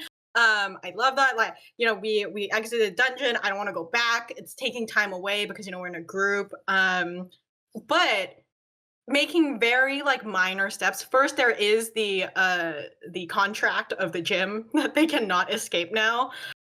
Which does force them to go into like a place and like interact with Zach more as well. And subconsciously from all of the poor rolls that Isha made in the dungeon and having to like save the day quotation marks, there's a little bit of an inkling of independence in Timmy, but they refuse to acknowledge it right now. They're just like, nope, nothing's changed. Everything's the same. It's all good. All right. Who needs character arcs? No, I'm kidding. Timmy was definitely like a little less confident, I think. Like, there's a little bit of growth happening here. Definitely some growth happening for each character. I liked it. Yeah. And yeah, so I guess we're gonna wrap up the live stream. I do want to say, and I'm fine with everybody hearing. So first of all, remember everybody wishlist the game, Life on the Edge on Steam. If you haven't already bought Boyfriend Dungeon, you can buy that as well. If you want this through Steam, you will have to buy the base video game. If you want to buy the RPG on its own, it's a set of PDFs. Actually, there's a character sheet.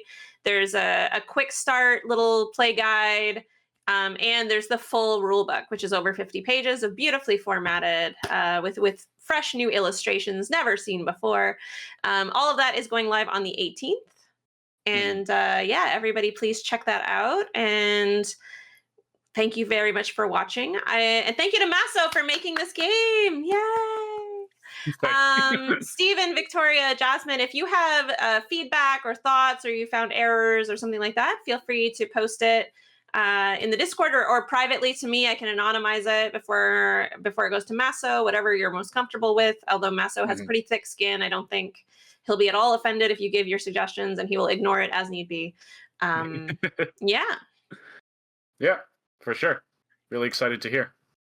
Is there anything else you want to say to everybody? Anybody? This is super fun. I had a great time playing games with you all. Maso, thank you for running this for us. Soul Eater in a good way. Yeah. Love Soul Eater. When we got Soul Eater and I Persona. was like, this is now Soul Eater, and I am now Black Star, and I am just slamming my Subaki into the ground repeatedly with zero regard for how she's gonna survive this. But it was good. It felt cozy. I liked it a lot. Thank you so much for it was a lot of fun. All right. Glad to hear it. Really happy to hear everybody enjoyed it. I had a good time running it too, so. And thank you to Alexandra for helping run this whole thing as well. Yay! Always praise the support, people. You made this happen. Don't forget that.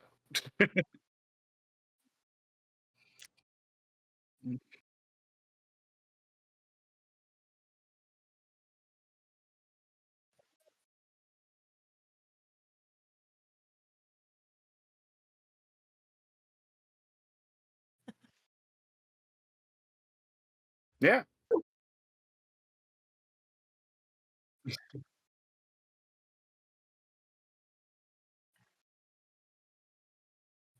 Bye. Bye-bye. Bye, everybody. Till next time.